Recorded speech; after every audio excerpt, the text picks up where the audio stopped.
You are now tuned into Somewhere in the Middle with Soonie and Mo.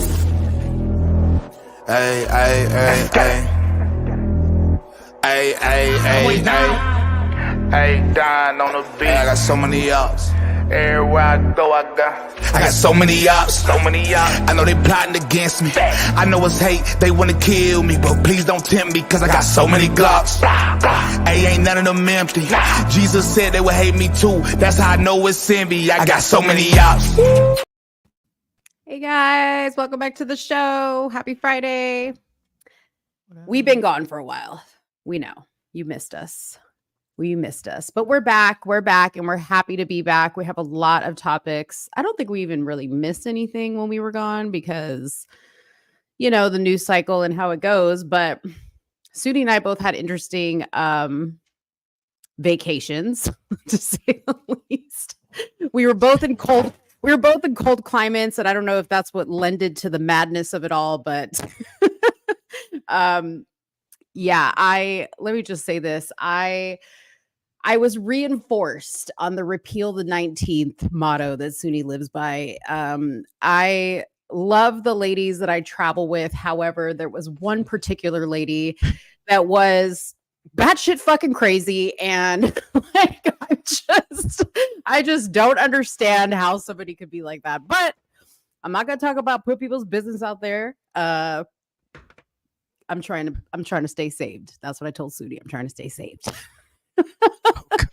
Soonie's trying to stay saved. Yeah. You trying to stay safe too, right?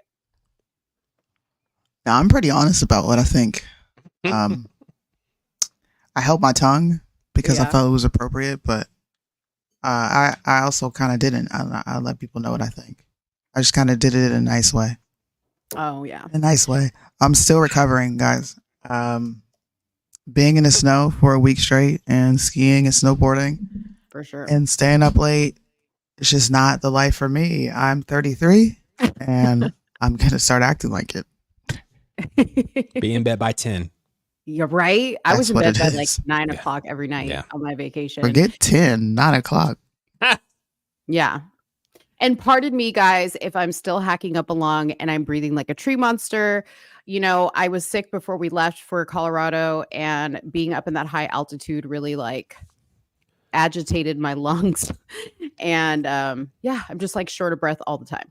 I just want to say I'm glad that you guys are both back here safely to join us on this show. Obviously, you had square-jawed pilots in charge of your plane Yeah, to make sure it was a safe landing. So thank you. White pilots. I had square-jawed pilots. Thank you. Yeah. Yes. You know, I had Asian pilots, so. Hey, they still got like a little square jaw at the bottom, I think, sometimes. That's even more amazing because Asian people can't drive. I can't imagine them flying a plane. Oh my gosh. Oh my gosh. Yes, I did. Yes, I did. I did go there. She said it, I didn't. So nobody get mad at me this time. I left frame. Why you leave the frame? It's a fact. I could have the clip out there. Good Lord. You can't say anything now, man. I was watching kind of on the subject. I was watching what's her name? Danny Lee. She was with the baby for a little bit. Yeah. And they had a personal fallout live on the internet because she had said he likes light-skinned women and you're upset. Oh. And a part of me was like, okay, he likes light-skinned women. And then I kind of delved in deeper, and people were so upset that she did an interview centered around being Afro-Latina, and she's like, yeah, I'm not black, so, you know, I don't want to be a part of it. And people got so offended, so upset and so offended that she is saying that she's not black. It just kind of baffled me. Like, you're not allowed to say anything anymore. Because if you're black, you have to pick the black side. Well, yeah. For Mariah Carey, that's why. remember that Mariah Carey? Yes. And Tiger Woods. God, I do remember that. Yeah. Man. I mean, yeah, that's a whole nother subject. But people are just sensitive. Let's just put it lightly. You guys are sensitive. For sure. I think people don't know how to take jokes anymore in this world. They don't know how to take jokes. They don't know how to take an objective truth. They don't know how to take a different opinion. They don't know how to take a dissenting opinion. Nope. They don't know how to do much anymore. Nope. Everybody's soft. Soft.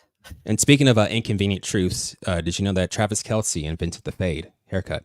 Oh gosh, we are not talking about that. Are you? I knew you were going to bring that up. I knew you were. It's true though. Like, you know, he's at an iconic status right now because of his relationship with Taylor Swift, and never has a haircut, you know, been so popular. I guess the last time it was this popular was when Jennifer Aniston had the Rachel haircut from Friends. Oh gosh. So we can thank Travis Kelce for inventing this haircut, the fade.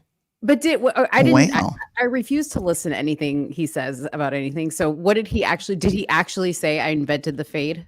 No, his barber was trying to take credit for it because everybody saw Travis has been faded up for years, you know, ever since he had his past 2 black girlfriends. Right. But his barber now is trying to take credit, saying that him and Travis invented this intricate haircut. That's called the Travis Kelce. And people are asking for it by Travis's name. And somebody else said, like, if he wins the Super Bowl again, it's going to be a haircut that's world renowned. And at least Travis came out a couple of days ago saying that it was ludicrous to say that he invented the haircut and it was wrong for them to put that article out on the first day of February. Because he got thrown to the savages. Oh my God. So Jay, since you're the only one that goes to a barber shop on the show, I would like to request the next time you go that you ask for the Travis Kelce and then come back and I would like to see what it looks like. But typically Travis Kelce, like the Travis Kelce is like, you know, number 7 on the chart. Like if you go in the barber shop, you see like the men, you know, like the haircut styles up there, you can like point to the number. He's typically the number 7. That's the John. I called it the John B. That's my age. The John B. You know what I mean? I love John B. Yeah. I love John B. Don't even go there. I'm not, but that's how long that particular cut has been around, right? Like, but I guess people are just discovering it, and it's a whole new thing getting credited to Travis Kelce, just like Taylor Swift invented swag surfing a couple of weeks back. Wow. Did either of you guys watch the Grammys?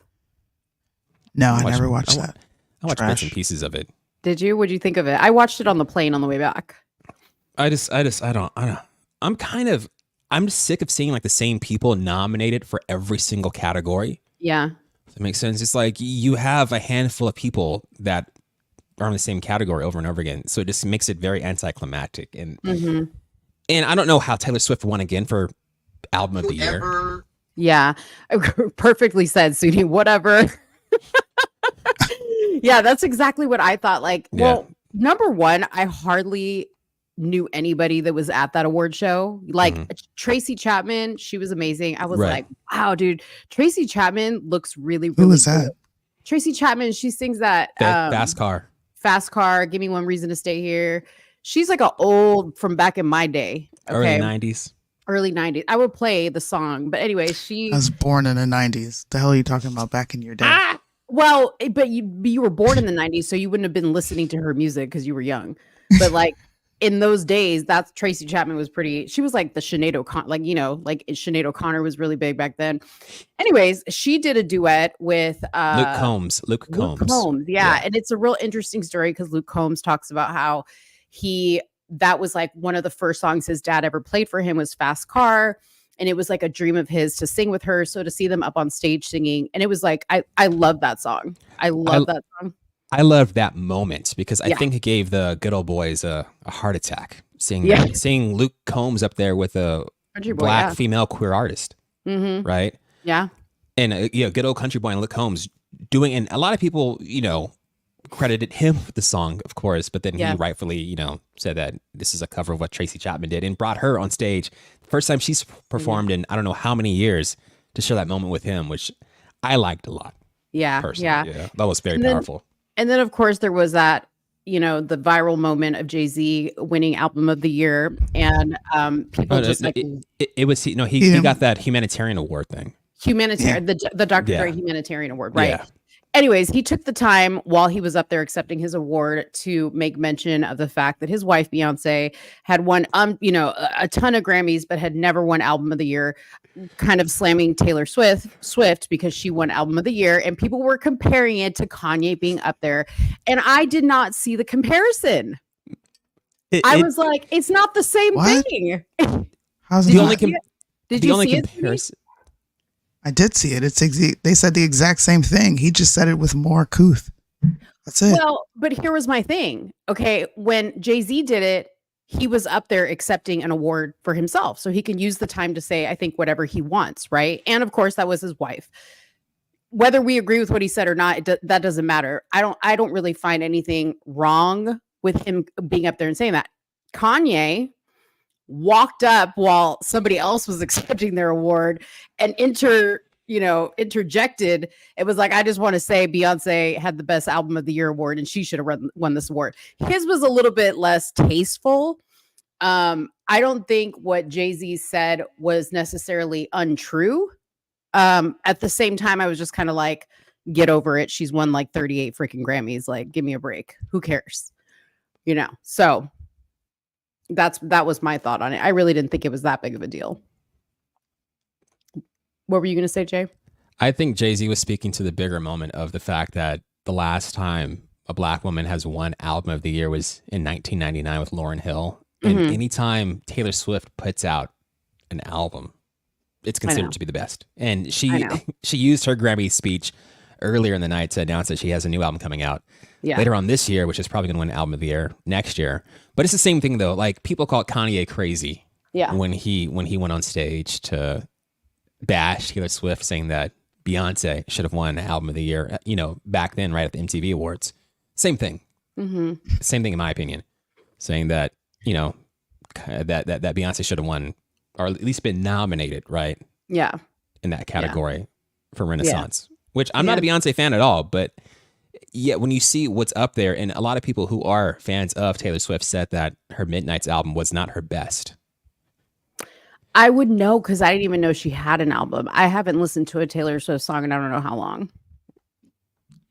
Not since like that high school gym teacher song, you know what I'm talking about? Yeah. Cheer Captain Bleachers, yeah. Exactly. It's just dumb. I mean, we all know what it is. Everything's politics. Everything is, it is what it is. Those people in the room voting, they're not in the room voting, but like get their ballots in the mail and just kind of mark with what they're familiar with. Yeah. Anyways, okay, so let's go over the topics for tonight. While we're doing that, please make sure to hit that like button wherever you're watching from. If you're watching from somewhere in the middle, please make sure to subscribe to Somewhere in the Middle. If you're not watching from Somewhere in the Middle on YouTube, head over to Somewhere in the Middle on YouTube and subscribe there. That helps us out a great deal. For some reason, I have not even seen comments, which I don't understand. Oh, there they are. I just had to refresh. And yes, R.I.P. Tony Keith, Judy. You are correct. So I'm going to Toby Keith. Sorry. Did I say Tony? Oh, because she said Tony. I just read what was on the thing. I don't listen to Toby Keith, but R.I.P.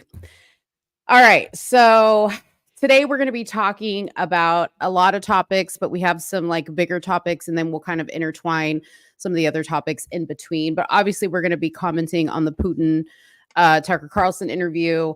We're going to be discussing the Supreme Court potentially ruling on whether Trump will be kicked off the Colorado ballot. Doesn't look like that's going to happen. And people are losing their minds over that. Biden, he's had another great, bunch of gaffes and moments where it's a little concerning. It's becoming more concerning as to his mental capability to run the country. And, people even on the liberal media side are commenting on that. So we're going to talk about it because they are basically saying, he's too old to remember what he did with some documents, but yeah, he's good to run the country. And people are like, I don't know about that. And then I saw an interesting episode of The View where Sunny Hostin got the terrible, terrible news that her family was slave owners. And she is devastated. She's devastated because never in her wildest dreams as a Puerto Rican and Black woman would she have imagined that her family, who has Spanish roots, could have possibly owned slaves. So we'll play that little clip there. Then there was a clip from SUKI with the good coochie. I know Soonie loves talking about her. You love her too? Yes. Yeah, okay. I do. I figured you like these types of women. You the sexy women. I love me some SUKI. Yeah. SUKI, okay. I'm the goat. Well, Sukiana the GOAT apparently doesn't know she is a musician, and she got into a argument with Bobby Altoff from the Really Good Podcast when Bobby referred to her as a musician. She was a little bit confused, so we're going to play that clip.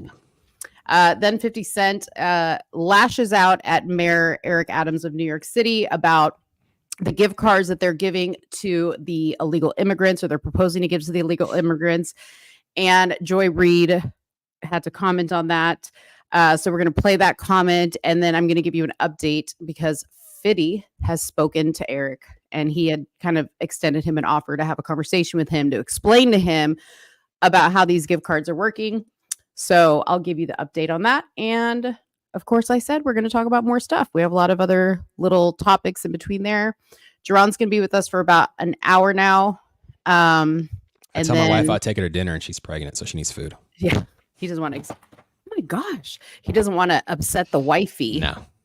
Can't leave a pregnant woman hungry. So where do we want to start? Since you're going to leave earlier, why don't you tell us what you would like to start with? Ooh, let's start with, let's go with Biden first. Biden and Tucker? Or no, yeah. Biden and Biden's mental capabilities. Yeah, let's go with that one. That's always a fun one. All right. Okay. So do you mind if I give a little? Yeah, go ahead. A little synopsis here.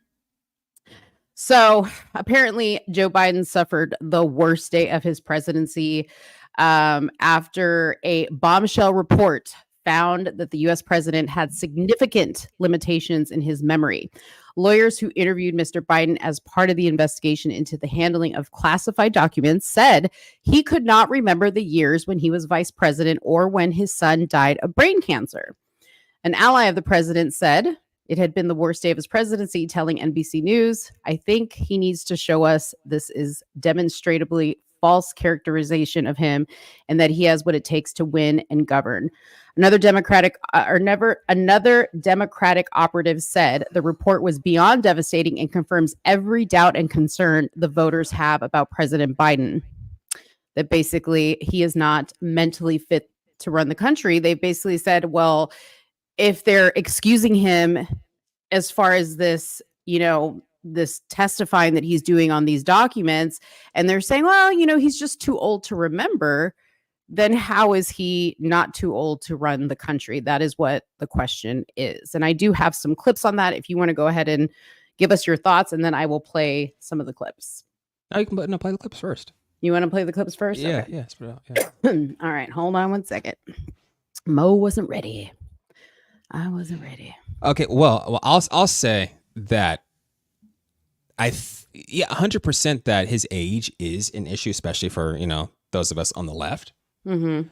And had anybody but Trump been running against him, I think that'd be an opening, right, for somebody to come in and really exploit the fact that Biden is going to be 81 years old when he's running for re-election. Mm-hmm.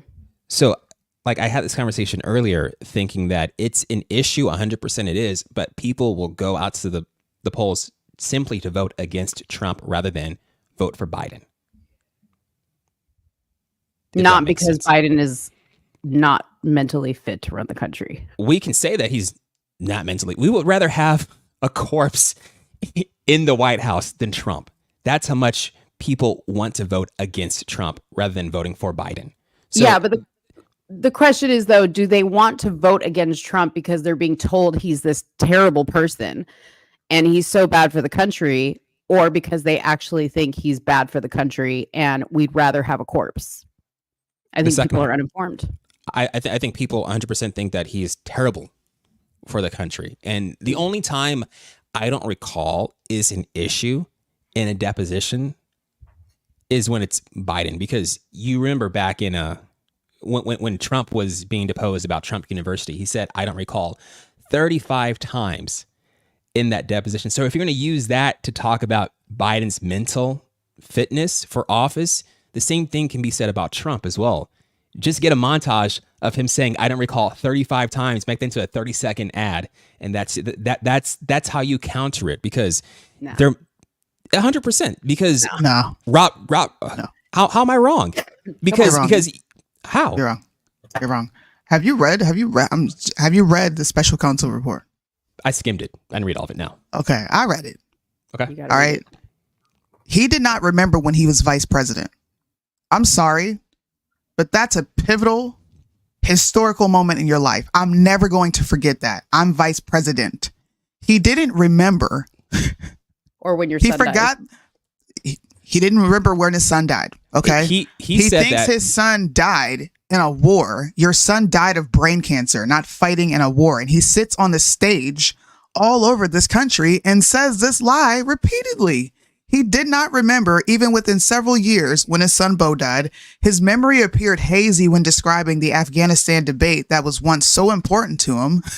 Amongst other things, he mistakenly said he had a real difference of opinion with General Earl Eckenberry, when in fact, Eckenberry was an ally of whom Biden cited approvingly in his Thanksgiving memo to President Obama.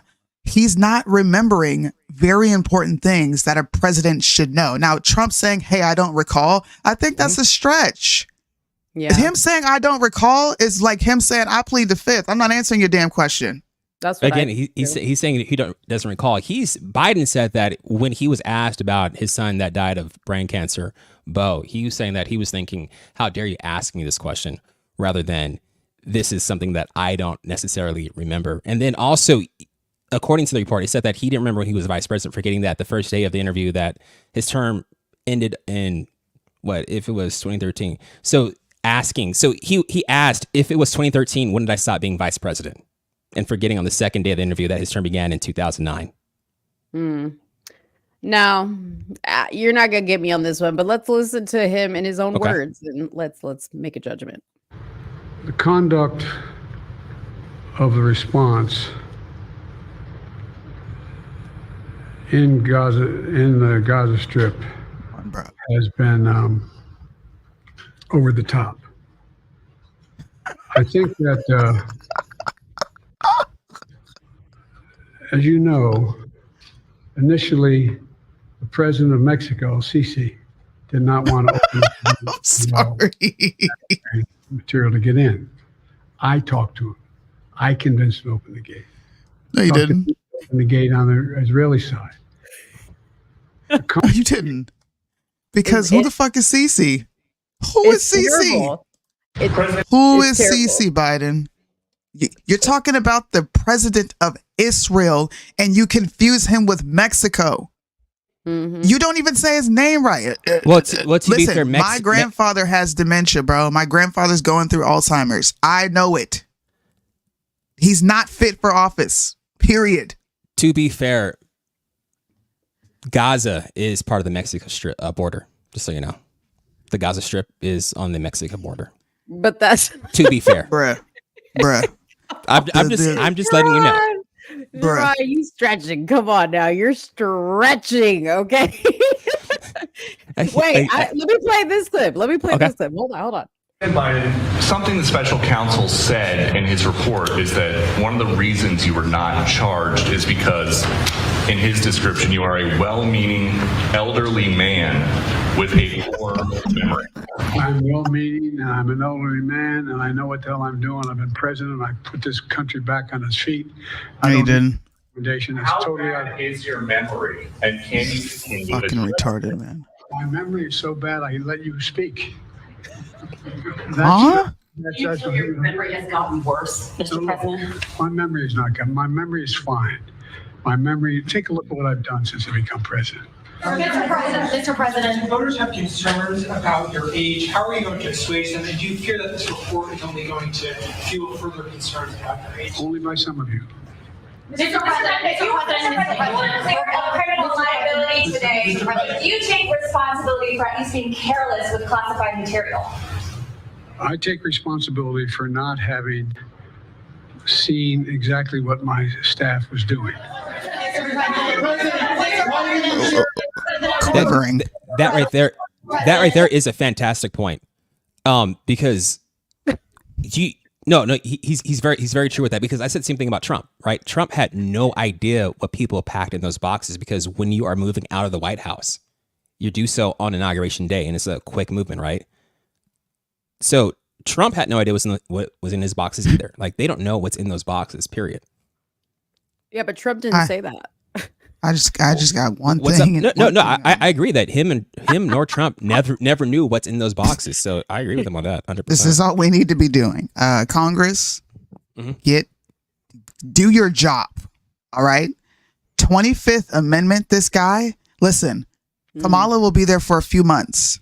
At least we'll have the Speaker of the House sitting as the VP or whoever they decide to put in there.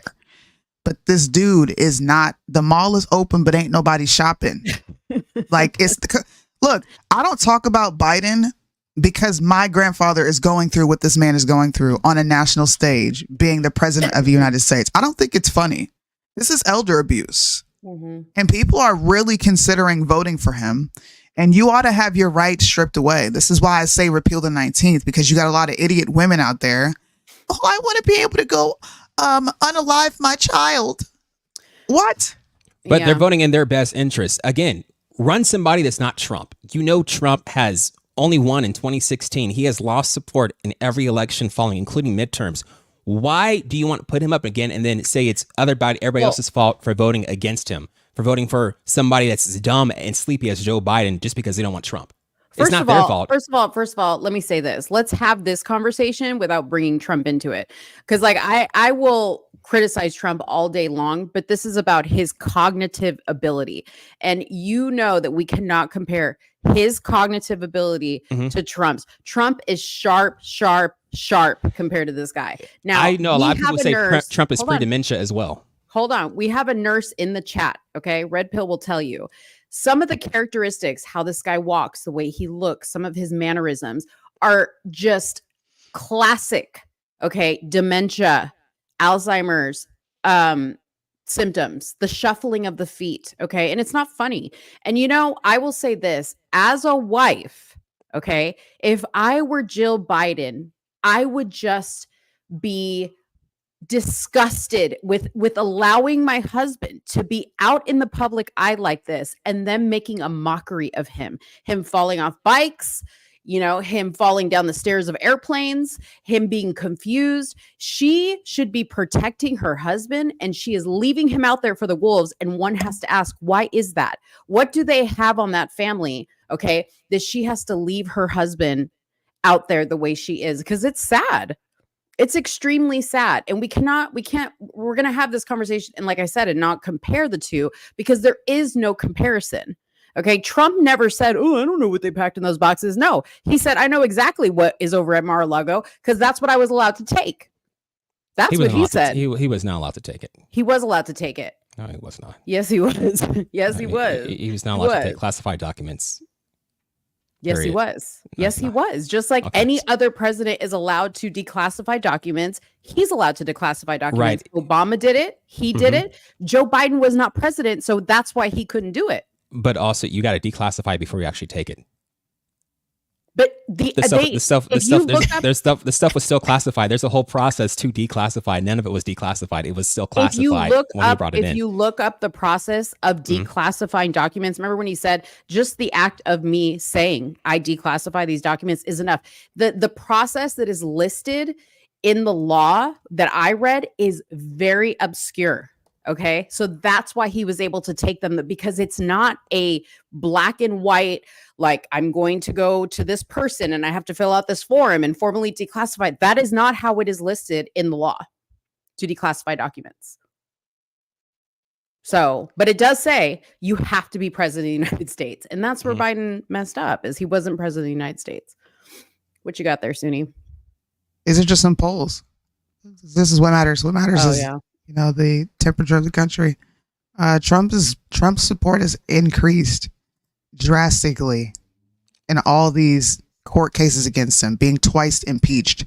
I think Democrats are, I'm not going to be condescending, but you're not smart when you think you're going to crucify, okay, a man on a national stage. It's a fucking witch hunt. And you have had failed attempt after failed attempt after failed attempt. We can go back to Russiagate. We can go back to him saying that he had this unprofessional call with what's his name? The guy over in Ukraine. Zelensky? Vladimir Zelensky? No, not Zelensky. The guy before him. Poroshenko. Oh. Okay. Yeah, right. No, he didn't. In fact, Biden had very unethical calls with Poroshenko. We hear him on the call bribing him with loans. You get rid of this prosecutor and you have the loans. Yeah. We have this. This is out there for the public to view. Okay. His support is only going to increase because people, they're stupid, but they ain't that stupid. They're not. They can see what you're doing. It's a witch hunt. You guys have been trying to find something on this man since 2015 and nothing has stuck. Why do you think nothing is stuck? At some point, you got to give up this fight, man. Like it's like this weird high school popularity contest where you're not in our clique. So we're just going to make you feel like shit about yourself until you decide to quit. Trump supporters do that too, though. Trump supporter, and we talked about this before, because Trump supporters will do that to people like us that criticize Trump. You know, like where I'm a Trump supporter, but I can criticize him, and I get that same thing that you're getting, or that, you know, your side does to our side. It's ridiculous. I will say this, okay? This is what I think. So Kamala was their insurance policy for us not to impeach Biden. I don't think they really thought he was going to cognitively decline as fast as he did. And now they're in a situation where they know they need to 25th amend him and get him out of there, but they don't even want Kamala in that position. I don't even think their own side wants Kamala. They're like, shit, our plan that we were going to use her against the other side has now backfired on us because now we don't want the bitch either. Now what are we going to do? Now we got to leave him in there. You know, that's what I think. That's what I think. Nobody likes Kamala. I can tell you that much for sure. Nobody on the left likes her either. But we'll still choose Biden over the option being offered to us. That's sad. It's not sad. I still stand by this. I've said this many times on past episodes as well. A lot of people on the left do not want Biden to get reelected. Period. Full stop. However, what other possible option is being offered up to us? Something that we voted for against already twice? Then why do you think that we're going to vote for this guy all of a sudden the third time he's running? Right? Who is we? Because half the country said yes to Trump. Like why? This is my question to you. When did half the country say yes to Trump? I don't believe 81 million people voted for Biden. Sorry, throw it out. It's not what happened. How do you rule out a significant portion of this country and say we don't want him anymore when there is a completely different faction that's saying, actually, yes, we do? How do you rule out a significant portion of the country by just saying that you don't believe they voted for them? Voted for him? Because we have proof that they use mail-in ballots. This is not unheard of. It's completely legal to do it. No. Using mail-in ballots to win an election, there's proof of this. They use COVID to scare the fuck out of people to not even go to the damn stations to vote and send something in, which is completely, in my opinion, it's not even, what's the word that I'm looking for? You don't recall Trump saying, don't go and send mail-in ballots? You don't recall him talk? He spent the whole 2020 election talking about not to vote by mail. Okay. He told everybody not to vote by mail. My point. Don't vote by mail because it's not secure. Okay. It's not secure. I can send in your ballot. Matter of fact, we did a live show. You can go back and watch this on my channel. I did a live show where at least 20 to 30 people came up and showed that their dead family member voted in the 2020 election. This is not conspiracy theory. These things happened. Like, what the fuck? It happened. If you really think this bumbling fool who is known as a racist really won the black population over, I'm sorry. I'm going to start questioning your cognitive ability because that makes no sense. You can go ahead and question 100% because the same thing you say about Joe Biden is what people on the left say about Donald Trump, that he is a racist. Seeing what he did with the Central Park 5. There's no evidence of it. Right. That's an opinion. And there's no evidence. Right, and that's your opinion as well that Joe Biden is. What proof is Joe Biden a racist? 93 crime bill. He wrote legislation to lock black people up. He said he didn't want black people. Black pastors were asking for the 93 the crime bill, and they suck too because they're sellouts. So but are they racist then? They were against looking their for own kind. I would say they're traitorous. Absolutely. At that time, do you know what was going on when that crime bill was written? Okay, what was going on? I sure do. And I don't think locking people up for indiscriminate years is going to change the drug dealing habit or a drug problem. That's not how you reform people. Exactly. That's not how you reform people, but that's not racist though. That's policy being made to solve a problem. What about when he gave the eulogy at KKK Robert Byrd's funeral and said he was a mentor and nobody cares about that. Mm-hmm. No, nobody cares about that. 100%. Just like the left has, the right has Strom Thurmond, right? A devout racist. Dead, bro. but you can platform Strom Thurmond into the party and hold him up in high regard. But then all of a sudden, that? Who does what? Who uplifts Strom Thurmond? Those who the only time we talk about times. Strom Thurmond is when we talk about the switch that never happened. There was a switch amongst voters, but there was no switch in political factions. Both sides borrow ideologies from each other. That's the big switch. But that's the only time we talk about Strom Thurmond. If we're going to talk about anybody, we talk about Everett Durskin, who actually saved the Civil Rights Bill. I don't hear people talk about Strom Thurmond unless we're talking about the switch. I talk about Strom Thurmond because he got voted in multiple times. A devout racist getting reelected into the Senate under the Republican banner. So again, it goes both ways. You can't just point to something that Joe Biden did and say it's convenient because it's in your particular point of view. Whereas the same thing can be said from the left about people on the right. I don't know. All I got to say is to say, I know the guy is not a good president, but we're going to vote for him anyways, because we just don't like the other guy when there is no, I mean, listen, again, I will say, we will sit, Soonie and I will sit here all day and talk about Trump's faults. There are faults that he has, but the country was run better underneath him. He is clearly more cognitive. His abilities are more sharper than Joe Biden's. And to allow our country to go further down into a black hole just because you don't like somebody? Is it about liking somebody or is it about the betterment of this country as a whole? It depends on your personal view of what the betterment is.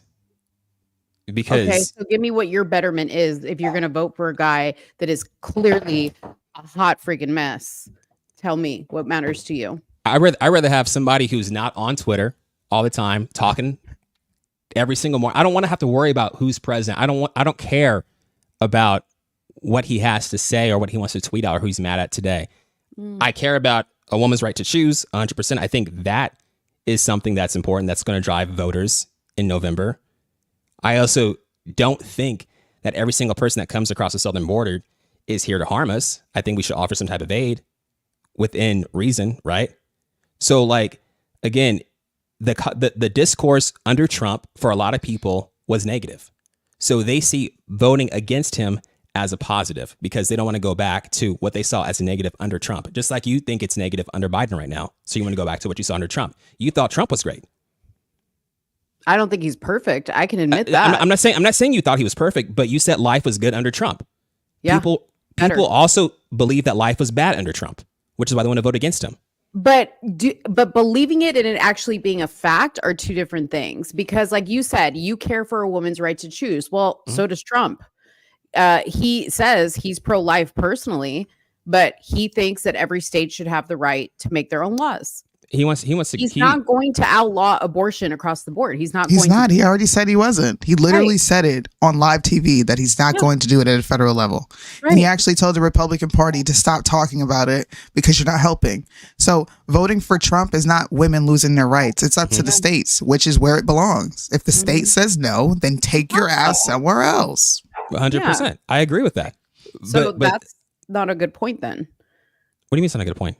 Well, because I'm saying like Trump sees eye to eye with you on that point. But he also boasts his role in creating this, what we have right now, it being a state by state patchwork of decisions. He is 100%. He's 100% proud of rolling back Roe v. Wade.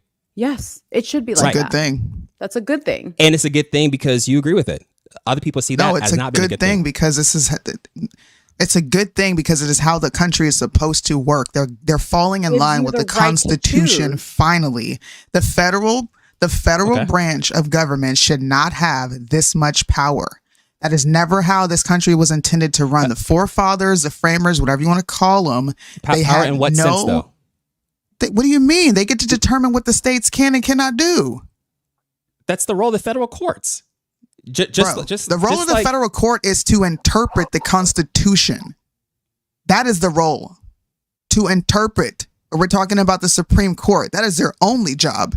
It is not to say what states can and cannot do. It is to investigate what states are doing and make sure it is falling in line within the Constitution. If it doesn't, then the Supreme Court can step in and say, you're not in line with the Constitution. Here's why. We have our dissenting opinions. But giving the people the opportunity to vote for whether they want abortion there or not is not unconstitutional. I'm so confused as to why you don't think that the courts have any say in what states should and shouldn't do. Because the Constitution does not allow them that power. Mm-hmm. That would be federal overreach. They can interpret. That's what they're there for. The Supreme Court is there to interpret the Constitution. Right. And make sure that we are following. It's the highest court in the land. But when you interpret based upon the Constitution, that is going to fall in what states can and cannot do. Which falls in line with the Constitution, which we're okay with that. It's not adding up, because that's why people run to the Fifth Circuit of Appeals, right? Or run things up through Texas, through the Fifth Circuit, to ban things like the Affordable Care Act, or even the ability to access abortion pills through the mail, right? So again, that's the federal court coming in those decisions, outlawing things that have been on, but their FDA job clearance. is to make those rulings based on their job to interpret what the Constitution already says. It is not their job to rewrite what the Constitution says, which is what they would be doing if they made the decision that you want to make. That's what we're trying to say. It's their job to interpret the Constitution, not to rewrite it. I agree, but it was also, they found constitutional backing in the Roe v. Wade decision, right? What do you mean they found constitutional backing? They found the loophole. What loophole was it? Was it the 14th Amendment? It was something. Something to that effect. I can't remember. They justified it based upon the Constitution. So they interpret the Constitution in such a way to come to that verdict. It still falls in line with how the Constitution works. The Supreme Court did not ban abortion. They said, we're going to remove it from a federal level and we're going to give it to the states. Much like they should, because that falls in line with the Constitution. If the states want it, you can have it. If you don't, you don't. There is a state constitution and a federal constitution for a reason. Every state has their own constitution. We are not supposed to be governed by the Fed. Like, there's checks and balances for a reason. I'm a small government type of woman. All right. Right. I'm already too close to the Fed than I want to be, because I am a military spouse and everything that happens at a federal level happens to me first. So no, living under this for almost, what has been 12, 13 years, I would much rather have a state advocating for me in which I have more control over, because I get to vote for who is operating at a state level, at a city council level, and I get to have my voices heard. My voice is not heard at a federal level. I don't get to decide, hey, I don't want to wear a mask and this is my right, because you know what the Fed says? You're going to put this damn mask on, or you're not coming on base. Your kids are not going to school. You can't shop at my stores. You can't do anything. So you're either going to comply or you're going to get down and stay down. It's that simple. I don't know anybody who would want those two choices. I don't know any American who would want those to be their only two choices. As a matter of fact, it's not a choice. It's me telling you what you're going to do, or I'm going to make your life hell. again, I just keep coming back to the supremacy clause, right? It's what, Article 6 saying that federal law supersedes state law, correct? Let's pull it up. So if I'm just trying to figure it out, how things that are on a federal level can't affect the states.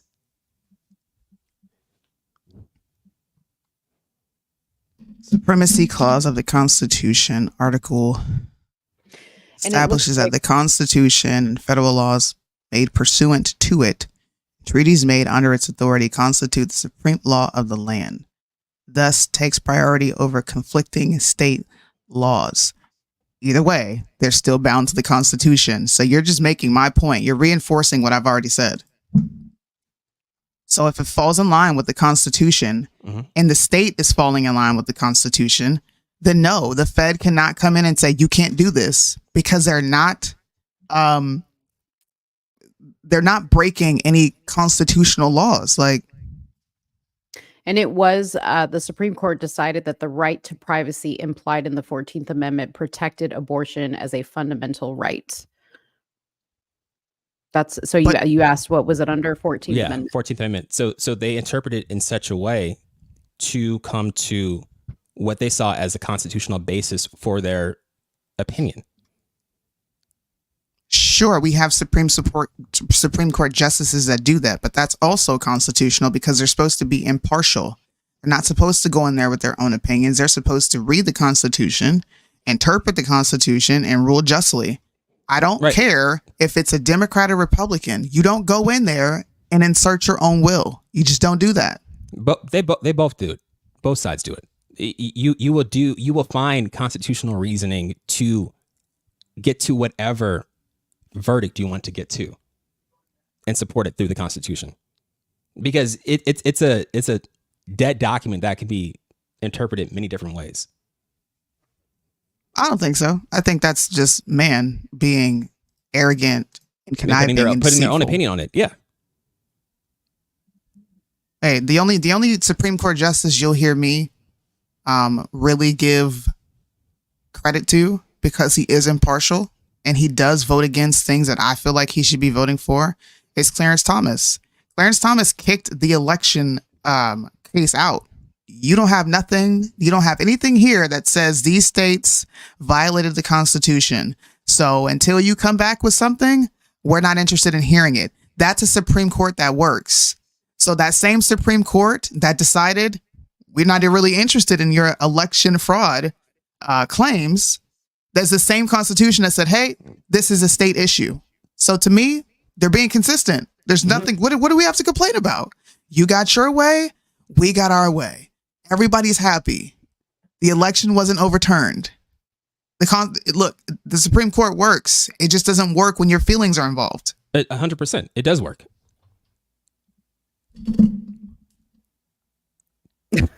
It does. I agree with you. Like, I don't know where you want to go with this, but like when we were taught that you're talking about the Colorado electors case. I know you're talking about the election fraud case. Well, that's stupid too, because the Colorado case, you're going to take someone off the ballot because you don't like them. Like, no, you can't. Okay. Yeah, you cannot do that, because it is not, in that case, it's not up to the states to decide how they want to disperse their electors or remove somebody from the ballot in a federal election.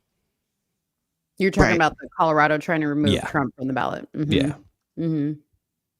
Yeah. I mean, I had said that on a few shows back. I said, I don't agree with that. No. I wouldn't agree with it with Biden. I wouldn't agree with it with with a candidate I don't like. Right. So yeah, I mean, it looks like and again, going back to Sootie's point, the Supreme Court is doing its job. And I hope it's 9-0.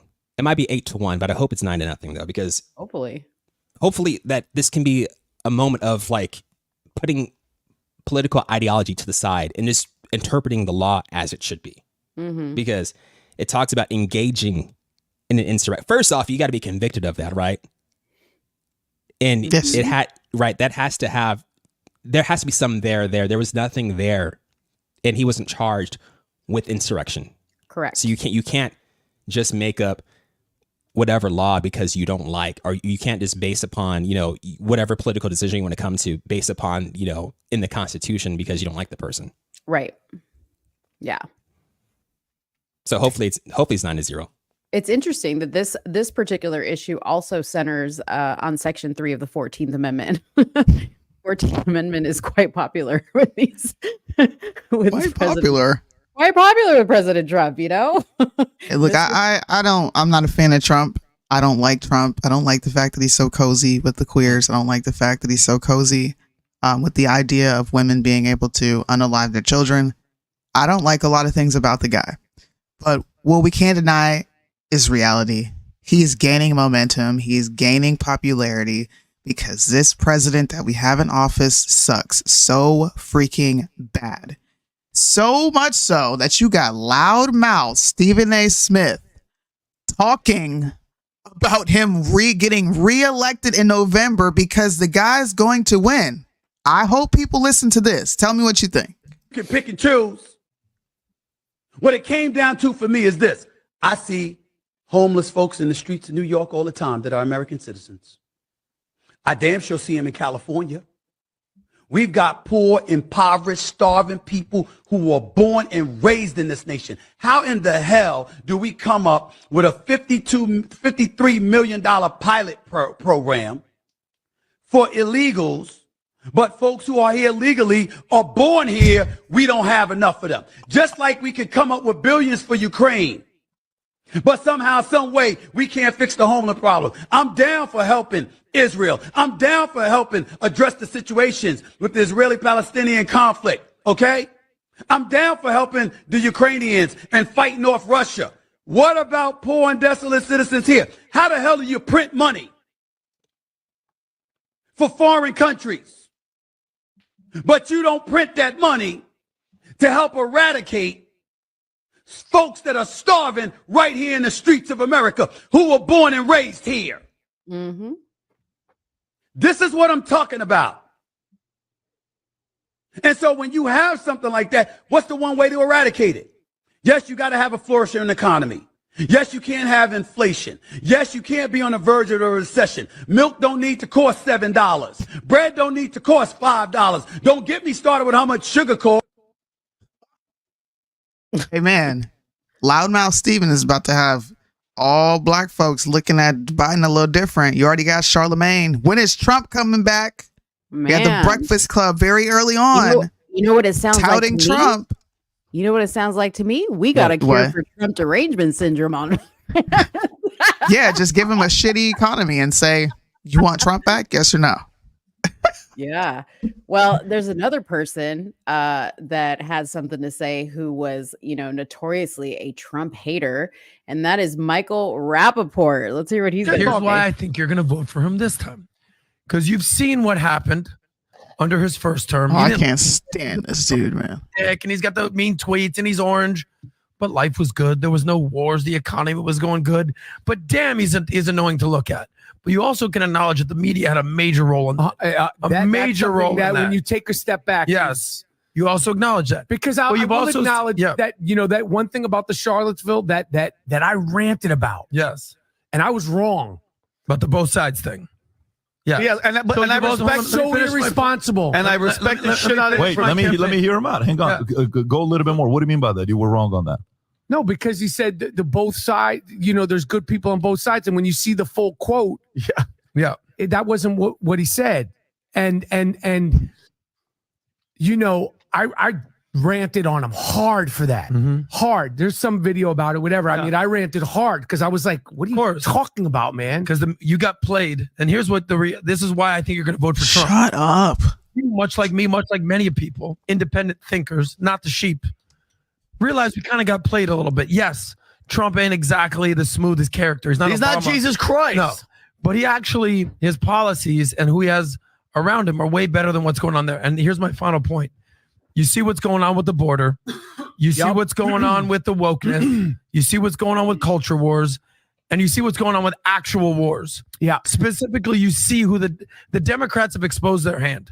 especially the progressive left. You see what's going on between Israel and Gaza. You have 3 starved eyes on your chest right now. And as someone who is a proud New Yorker your whole life, you see what the Democratic Party has turned into. This DEI, ESG, woke manifestation of ridiculousness, intersectionality, decolonialization. You're looking at that and you say, you know what? As much as I can't stand big dick Donald Trump, you said it. At least he's fucking normal.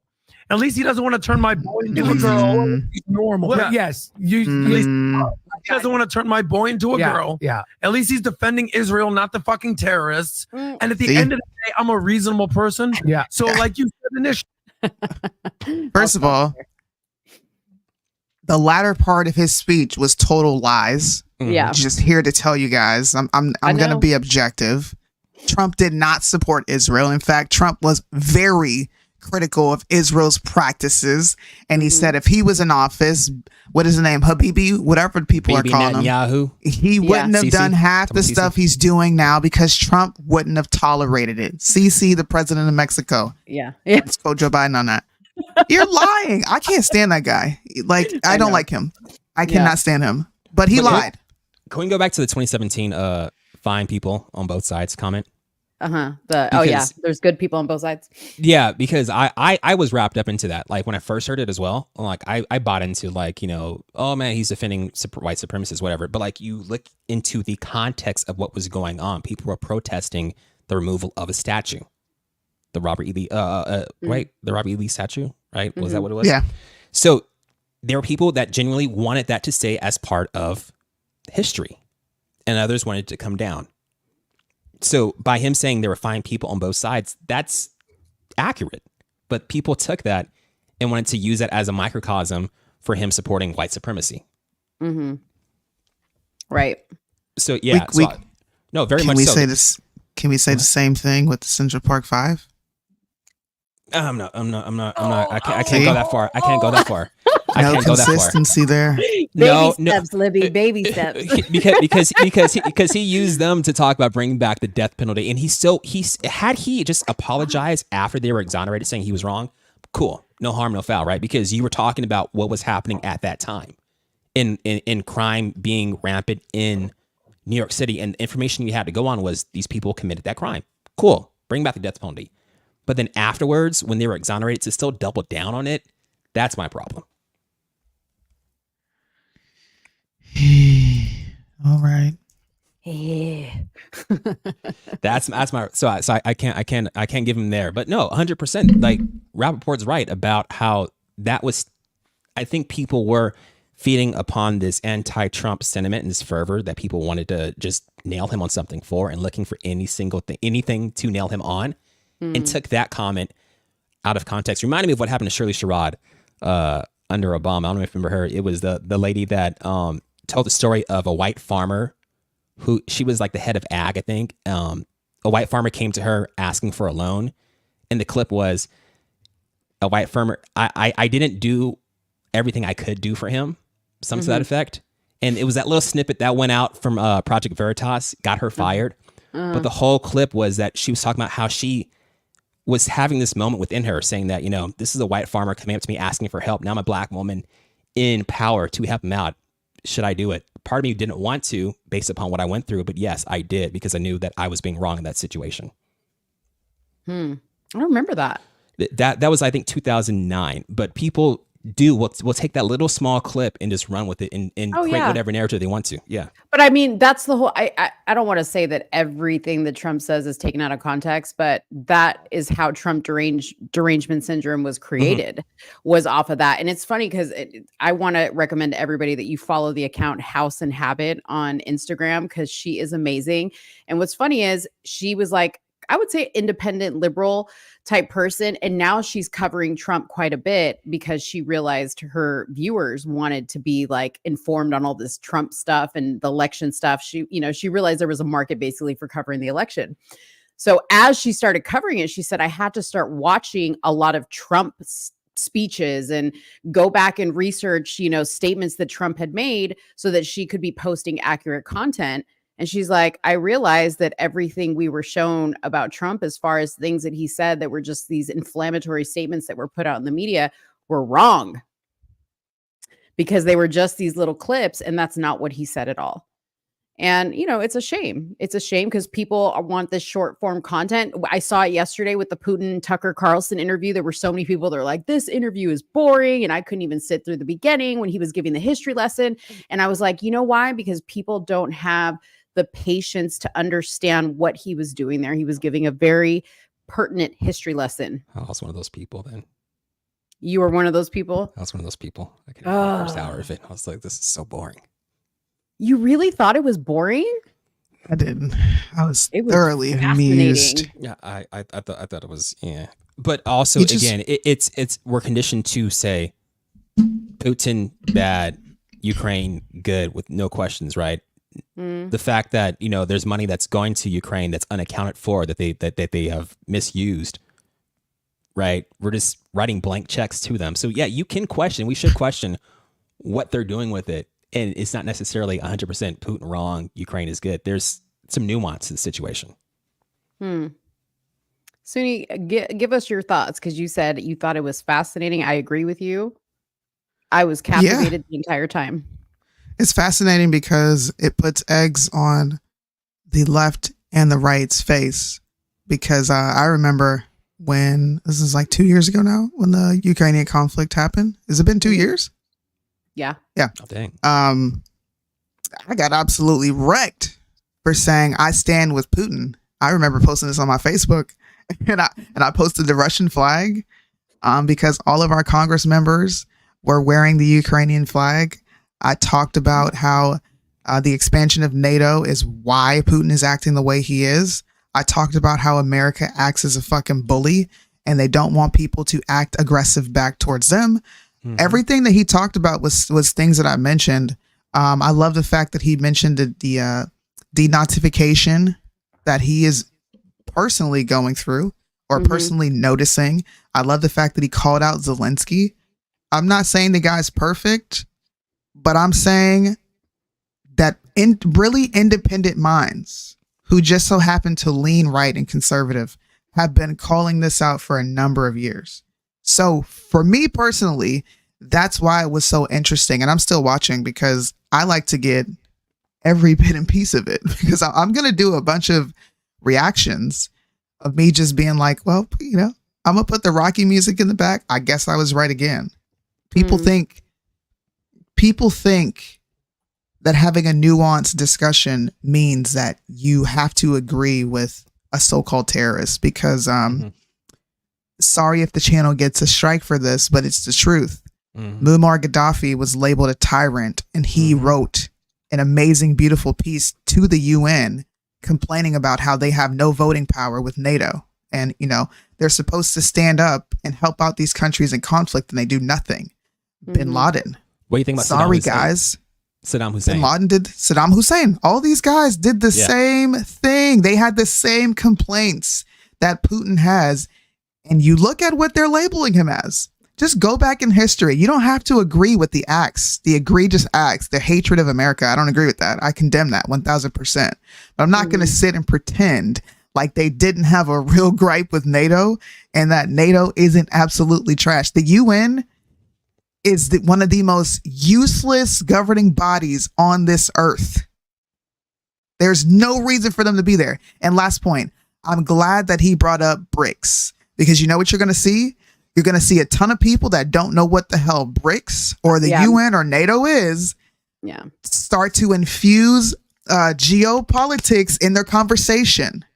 Just remember where you heard this. So do you think that the fact that NATO is encroaching on his borders, do you think that's the reason why he's trying to reassemble the old USSR then? I do. I think, like he said in the interview, you know, America does all these things, but when we retaliate, it's like the biggest deal in the world.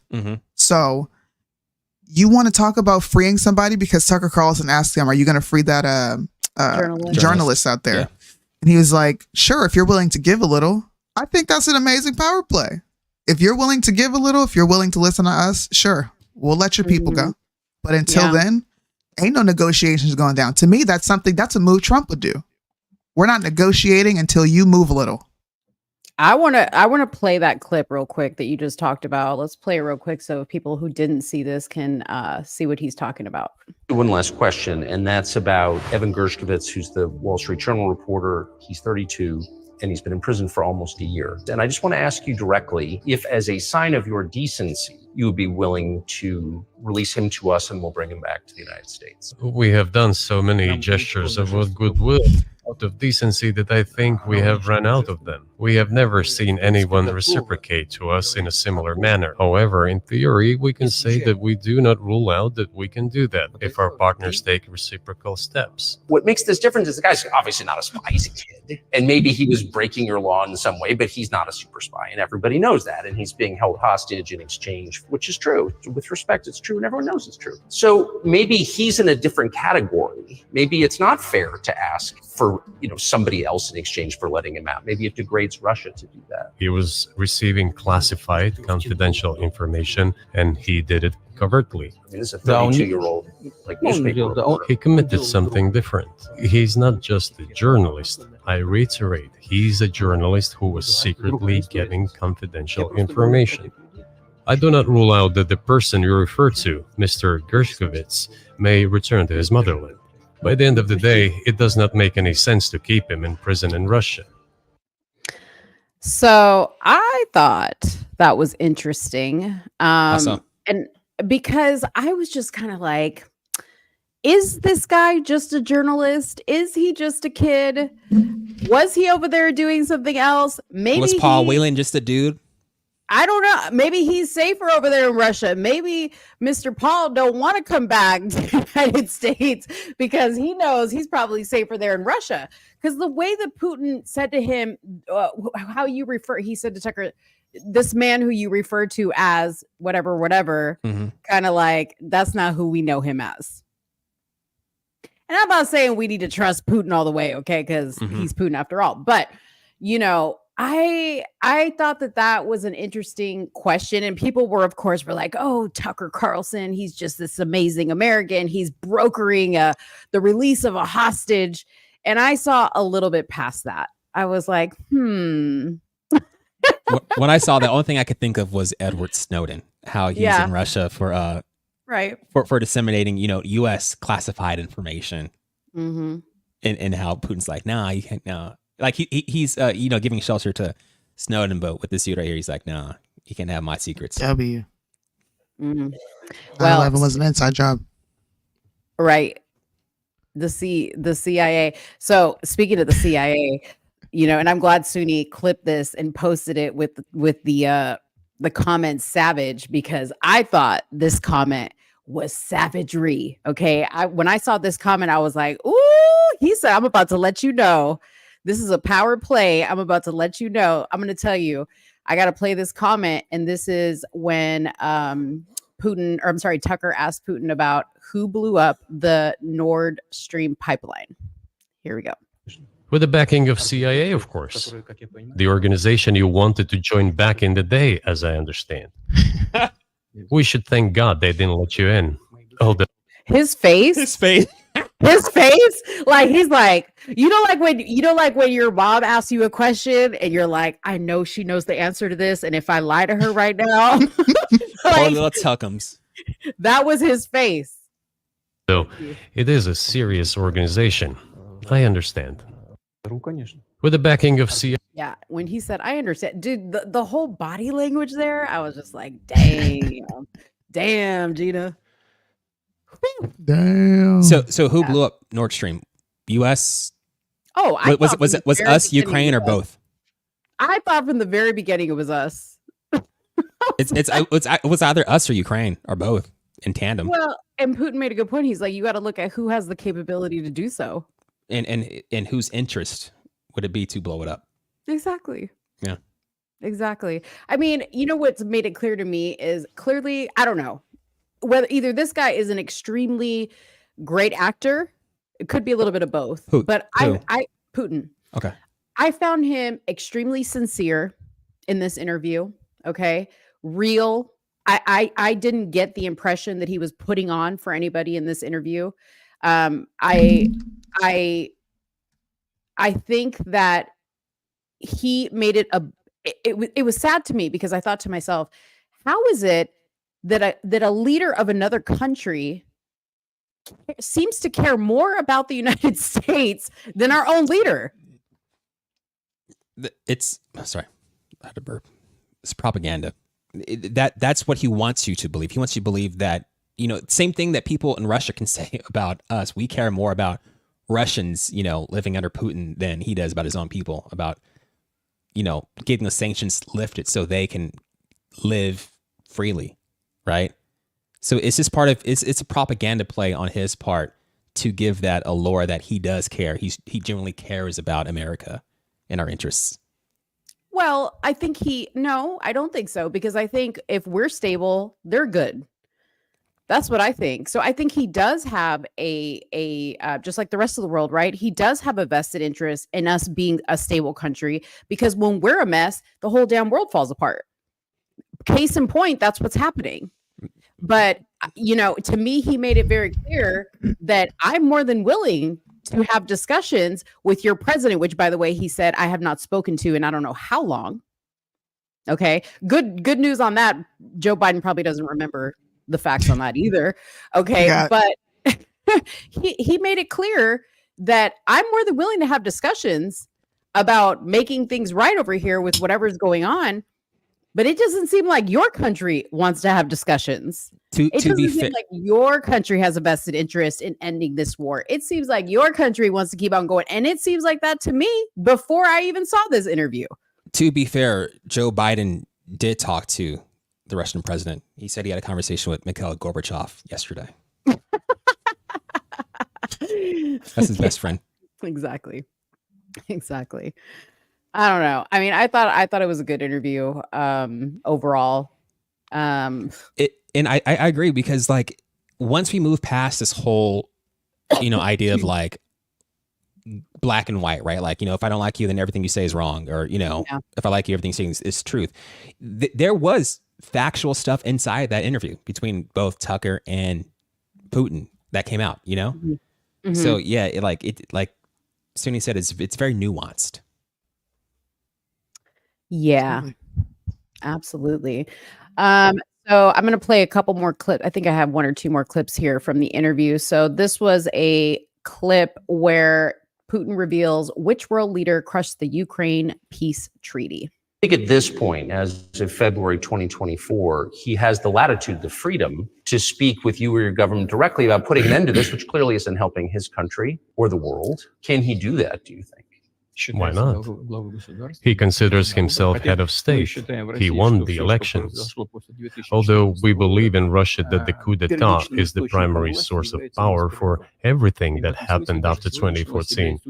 And in this sense, even today, government is flawed. But he considers himself the president, and he is recognized by the United States, all of Europe, and practically the rest of the world in such a capacity. Why not? He can. We negotiated with Ukraine in Istanbul. We agreed. He was aware of this. He even put his preliminary signature on the document I am telling you about. But then he publicly stated to the whole world, we were ready to sign this document, but Mr. Johnson, then the Prime Minister of Great Britain, came and dissuaded us from doing this, saying it was better to fight Russia. And we agreed with this proposal. And the fact that they obeyed the demand or persuasion of Mr. Johnson, the former Prime Minister of Great Britain, seems ridiculous and very sad to me. What do you think about that? Do we have any thoughts on that? Do we care? Do we care? I mean,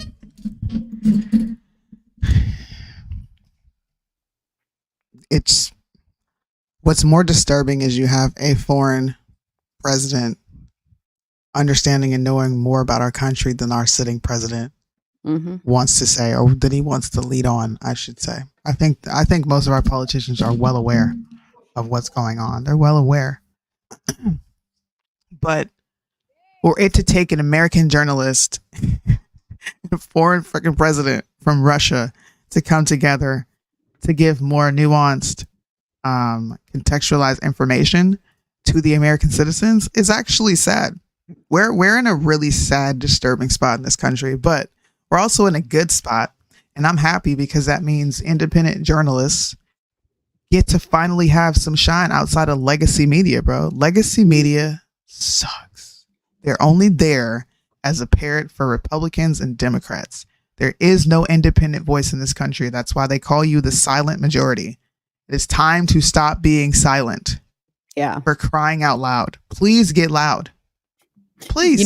You know what's funny? When I was like, let me just look and see if there's an article that kind of like summarizes this whole interview. And my gosh, man, when you Google Putin and Tucker interview, like the headlines are like, oh, it's even worse than expected. Putin and Tucker interview. Like, it's like the headlines are so misleading because they don't want you to watch it. And it's so important to watch it. I have to actually go back and watch the beginning where he gives that like history lesson. History. That like goes back to what, like the 1900s? Like he literally went back. Like BC. Yeah. Somewhere back when. Yeah. I was like, man, this guy should teach a history class or something. It was fascinating. The only thing I didn't like about the history lesson per se was the fact that I don't know if he is using it to justify his current actions that he's taking against Ukraine, because I mean, to me, that if anybody has historical claim to lands, if we can get into a conversation, that will get a strike. You know what I mean? Like, yeah. I'm freezing. Yeah, you cut out. I'm trying to hear what you're saying because I guarantee you we're probably going to disagree. They are cutting you out. They already. I have no problem with what Putin is doing. You have no problem with what Putin is doing? No. Well, it's I'm not hating on Putin. And I tell you what, I was watching this interview and I was like, man, I sure wish Tucker could get Hitler in the chair. Because I'm trying to find out what really happened. Because I'm still stuck on the fact, okay? I just asked Dave this yesterday. I said, has anybody ever asked the question why a man who didn't have blonde hair and blue eyes was supposedly trying to kill off people who didn't have blonde hair and blue eyes because they weren't the superior race?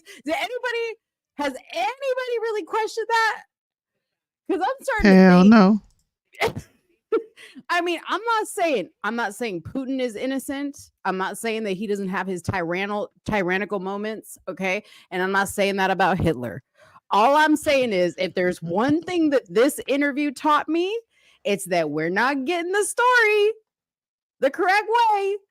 And I think that's what the significance of him going as far back in the history, not to justify what he's doing, but to kind of show us you ain't getting the story that you should be getting.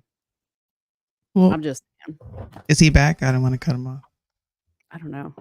Jaron, are you back? And I'm sorry for all this noise. I keep my uh-oh. I kind of talked about this a long time ago on my Instagram where I would do revisionist history lives. Yeah. I don't know if you remember this. Yeah. And I would tell people, like, you ever question why there's only one line of thinking in American history? And anytime you go outside of that one mainstream thought in American history, you're automatically deemed some sort of like extremist or something nutty. I remember, I'm not going to say it on here, but everybody knows what I said on Instagram Live. It was like 3-4 in the morning. And I just blurted it out. And Tyler Bluntman, this is the first time I had him shook, scared in his boots. He was like, yeah, he calmed down so quick because most people don't know where to go when you mention that name Hitler and you have something positive to say behind it. Right. They don't know what to do. Yeah. They don't know what to do. So I think Americans should re-examine a lot of history that they were taught in school because we go through what's called a compulsory education. Right. You're compelled to think and believe and receive a lot of the things that you get, but they're all government books that came from someone who was approved by the government. Do you really want to believe that? the problem is that people are afraid of those words anti-Semitic and racist, right? Like you can't question how the slave trade happened or anything like that because you're going to be racist, and you can't question how the Holocaust went down because you'll be anti-Semitic. That is what the problem is. And just because you question it and you say, well, hold on just a minute, just some little thing like, why is the dude that's trying to get rid of everybody that doesn't have brown, blonde hair and blue eyes have brown hair and brown eyes? Like just a little question like that I'm not saying that I agree with him putting all these people on a train and shipping them off into a shower to gas them and kill them. I'm not saying I agree with that. I'm just saying something ain't adding up to me. Okay. Something ain't adding up. And I've heard people, who are Jewish have the same question. Yep. Not everybody who's Jewish thinks that it all went down the way that they say it went down. I'm just saying we weren't there. I'm a person who likes to know the details in the story, and I just want to know the story. Okay, that's why Fill I in said the blanks for it real quick. Elon Musk, can you work on raising Hitler up from the dead so we can talk to him? Oh my gosh, no, you did not. Can you put a chip? No, you did not. You extract something from him so we can get the story? I just need to know. Need to know. Yes. I'm telling you, because like we should be okay. It should be acceptable for us to question the history that we've been taught. This is why I didn't support Ron DeSantis, because he had no problem taking that ability away from you.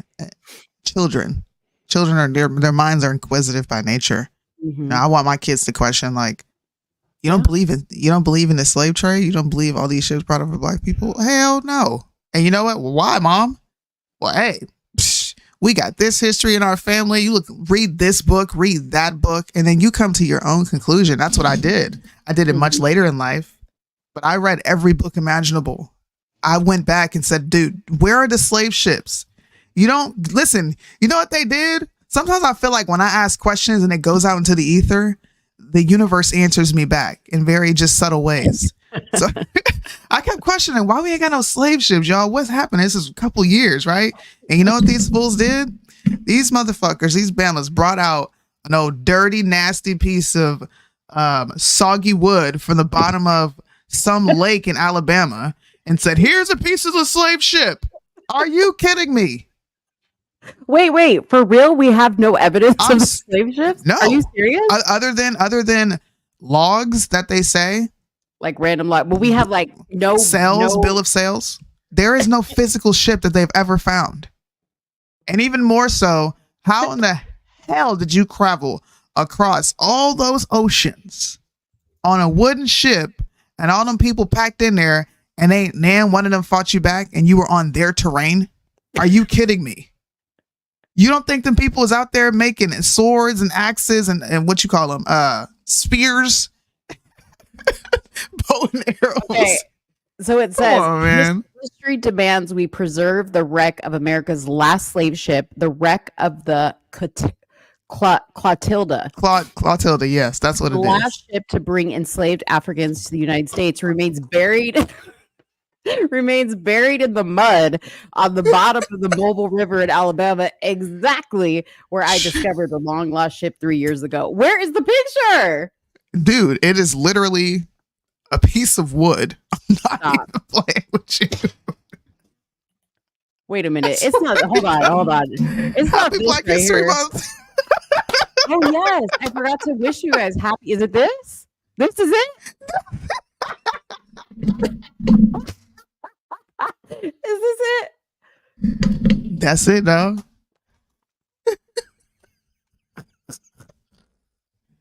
Stop. Not even playing with you. I watched the documentary. I watched every documentary on this Clotilda piece. I'm not playing with you. Oh, not Lord. playing. Oh, Jaron's back. Welcome back. Thank you. I forgot to plug in the computer. I thought maybe your wife came and like snatched you out of the room and was like, we're going to go eat. Oh, no. I smell something baking in the oven downstairs. So I think she decided to make a pizza. Oh no. Do you have to go? You can go. I'll be fine. I probably have like another 15-20 minutes. We don't want Mrs. Jaron to be mad at us. It's she already is upset that I got her. I locked her down. I was the only man. You better to do sleep so. with one eye open. I know Oh, what I it's will. like to be pregnant and hungry. She's gonna be on your neck tonight. Can we before we move on? Can we just I forgot to ask. What's the name of Tucker's show? I think it's just called the Tucker Carlson Show. I thought it was Tucker on X. Because if Tucker. Well, no, because he's got the Tucker Carlson website where you can watch his stuff, but X just streams it to there. Because I thought I heard him say his show is Tucker on X. I'm like, that sounds just like a party. It's like you're like, yeah, come on, Tuck. Actually, when you think about it, that's pretty genius. Tucker on X, hell yeah. I'll tune in to watch that. Right, me too. I'm there. sounds like a good ass time. Yeah. By the way, I found the full picture of the ship of the Catilda. It's right here. It's just this long piece of wood is all they have left of the ship. Talking about And the we log? know that's the ship, Hal. I want to know. You found that and said, "Here go the slave ship." From where? Soonie, they know it's the ship because Joe Biden actually had a friend on it. A really good friend. Cotilda. He knew Cotilda. Okay, did you know? Him and Cotilda. He knew Corn Pop too. Shoot, Corn Pop, Clotilda. He knew all of them. Is it Clotilda? I'm sorry, Clotilda. You say Clotilda. Lord, you gonna have these pro-black people being like, you can't even say it. Yo, but that's really, I'm gonna go down. You know me, like when you get me on something, even if it was never an interest to me before, now I'm gonna go down the rabbit hole on this topic. Yeah, do it, please. I really encourage more people to do research on. I'm not saying the slave trade didn't happen, but millions upon millions upon millions of big, strong, burly ass black men over in Africa. Shut up. Against men who had to pack their guns with powder back then? Are you kidding me? Listen, I don't believe in revisionist history. All right? I question it. I believe it. I believe it happened. The door of no return. That's what I Biden knows it's the slave ship because that's where he bought his slaves. Listen, have you guys ever read To Kill a Mockingbird? Yes, a long time ago in high school. Before it was banned, people need to go back and read it. What's another book? It was another book I read. No, it's actually my own research. I went back into the what makes you bring up To Kill a Mockingbird? Out of curiosity. Because of the dynamics between blacks and whites back then. The social hierarchy between blacks and whites back then. The fact that, and this is something that I was taught, I think via my grandmother. I can't remember who taught me this, but the N-word was not just directed towards blacks. All right. There were whites that were called the same thing because they are of a lower class of people. Really? They looked at them as less than as well. This is something that I think is missing from American history, which is why I say, let your children be inquisitive. They don't talk about encourage that. They don't talk about indentured servitude. No, they don't. They just talk about chattel slavery as if that's the only form of cheap labor that existed back then. No, it's not. I'm sorry to break it to you. And I don't believe we all came over here over a ship. I know for a fact my folks were here. I know the tribes my people come from. I was able to go back and look at old pictures of my fourth great grandfather. And he don't look black. In fact, on his on the census before they started labeling everyone black and white, just in case you didn't know that, that's a more newer concept. It was either native, mulatto, or white, or what word was it? I can't remember what they categorize whites. I have to pull the documents back up. It wasn't. People need to go. No, people need to go do their research. There's nothing wrong with thinking outside of the box, and there's nothing wrong, especially black people. Right, we were more than fucking slaves, dog. Way more than that. What'd you say? I was asking if she's talking about the 1860 census. No, it was 1700s. Okay. Way before them. Okay, never mind. Only 1860. Pro segregation. Hey, I'm not opposed to it. Repeal the Civil Rights Act. Let's go for it. We did way better when we were separated from whites. Tell me I'm wrong. I wasn't alive, so I don't know. We did way better. Our families were intact. The single parent homes were at 20% and lower. We worked harder. We had drive. We created our own cities, became doctors, lawyers, were elected into office.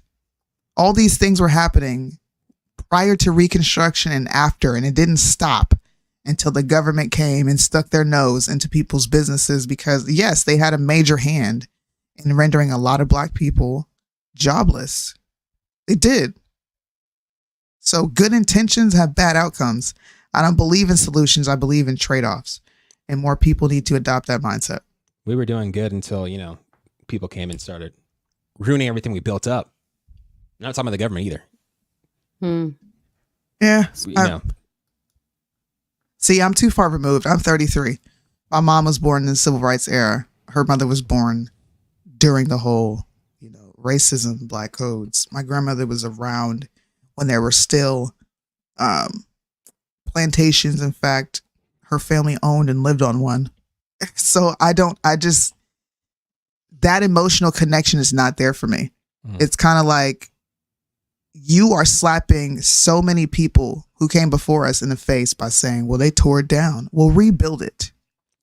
Stop talking about the most egregious, traumatic parts of history that you yourself, and I'm not talking to you personally, but you didn't physically go through it. So who the hell do you think you are to pick up that mantle and throw it on your back and you think you're carrying something around with pride? It's disrespectful. But it's it also disrespectful. It has a ripple effect though through generations, right? Because that also signifies wealth, right? So you have the opportunity. You've been building things up only to get it torn down to rebuild it again. You don't have the opportunity to keep it established to pass down generations. Not even to take into account, the fact that people really can get loans, right? Lending is a big thing to prevent our community from being built up.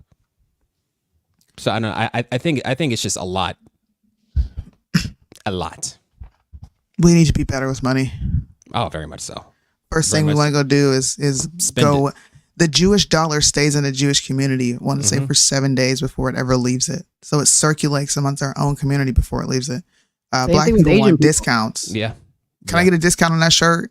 I got people ask me that all the time. You can't, bro, your hoodies cost a lot. Can I get like a code? No, nigga, pay the full price that you would pay Gucci. What the hell's wrong with you? 100%. Because but you're the homie though, right? So, they can't support you, but they'll go support, like you said, these designer labels because they see value in that.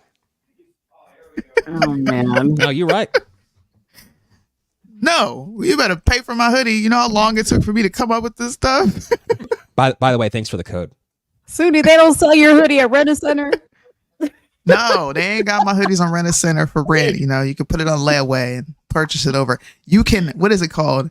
Finance a Soonie hoodie if you would like. Yeah, right. In 6 easy payments. Actually, you can go through the what's that pay program now that they have a firm, or they have like a firm, or like those ones where you could like pay it over time. You can do that. Ridiculous. How much is a hoodie, Soonie? You still gotta qualify. My hoodies? Yeah. They run 40, 45. That's not that for a hoodie. That's not a lot. Yeah. I know. We actually hiked the price down so that people felt more comfortable spending with us, but Yeah, no, that's not a lot. Yeah. Do you do layaway? Nope. You do layaway. Better come out your pocket. See, here we go. Here we go with the Absolutely layaway. Not. This is a good transition into the next topic, which is The View, Sunny HOSTIN. She was on the ABC talk show called Finding Your Roots. A lot of celebrities have done this show, and it's where they take them through, their generation, and they tell them who their family members were and all this other stuff. So the show's host, Henry Louis Gates, revealed to HOSTIN that one of her ancestors on her maternal side was likely involved in the slave trade in colonial Spain and owned at least one human being. I love how they say that, human being. What else would it be? Because they don't want to say the race. Though she acknowledged the news with the panel, she insisted that she is that she still is deserved reparations, okay, even though her family owned slaves. She added, I still believe in reparations. I still believe this country has a lot to do in terms of racial justice. And I was deeply disappointed in these revelations about my family. Let me play the clip so y'all can see her say it. But I thought it was kind of... She's a Eurocentric wannabe Afro Latina is what she is. Yeah, here we go. She didn't even look black. I was deeply disappointed. The slave thing is a bummer. It's a bummer. It's a bummer. Yeah, That's man. a damn shame. That ruined my day. You know what? I'm really surprised when they were done talking about this. I'm really surprised they didn't say, well, I mean, in actuality, slavery was legal. I'm surprised they didn't bring that up. On that topic, I was watching MSNBC earlier today, and somebody was talking to, I forgot who they were talking to, but they're talking about, I think, Katie Tur, and some dude comes on talking about, like, George Washington was a great president, aside from, him owning slaves, he was I'm like, that was the time, right? Mm-hmm. Like, you can't go back and apologize for every single thing that happened during the certain time when things were okay, where they're acceptable. Right. Exactly. All right, let's continue. And I can control it. I still believe, I still believe in reparations, by the way, so y'all can stop texting me and emailing me and saying that I'm a white girl and that I don't deserve reparations. You don't. Someone did that to you? Yeah. I don't know who sent her a thing telling her she was a white girl. Okay, it's She cut with something. But clean off your television screen. Yeah, that's a lot. So I still believe in reparations. I still believe this country has a lot to do in terms of racial justice.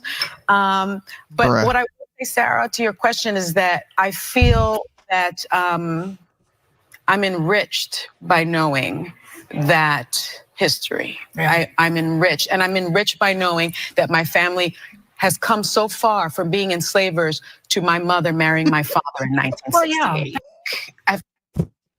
She's gonna be more she's gonna be so pro-black. Like, Yeah. Well, she already is. But sometimes it goes one of two ways when you cut with something, right? Like, if you go to the black side, you go really far. Yeah. Like pushing the cause. Hey, you know what? I want to throw you a bone, Jaron, because I know you love this person, and we just need like a quick music break really quick, but check this out. We finna go out, yeah. Where the niggas at? It's looking like a drought. My mama got the kids. I'm getting out this house. All in the club, bouncing there, showing out. The good glass popping. Bitch, I'm show stopping. Looking like a snake. Baby daddy cock blocking. Talk her to the mix. I'm the trend. I can't. Okay. Oh, God, I love her so much. I hate you. Right after she gave birth, she did that. I just love her.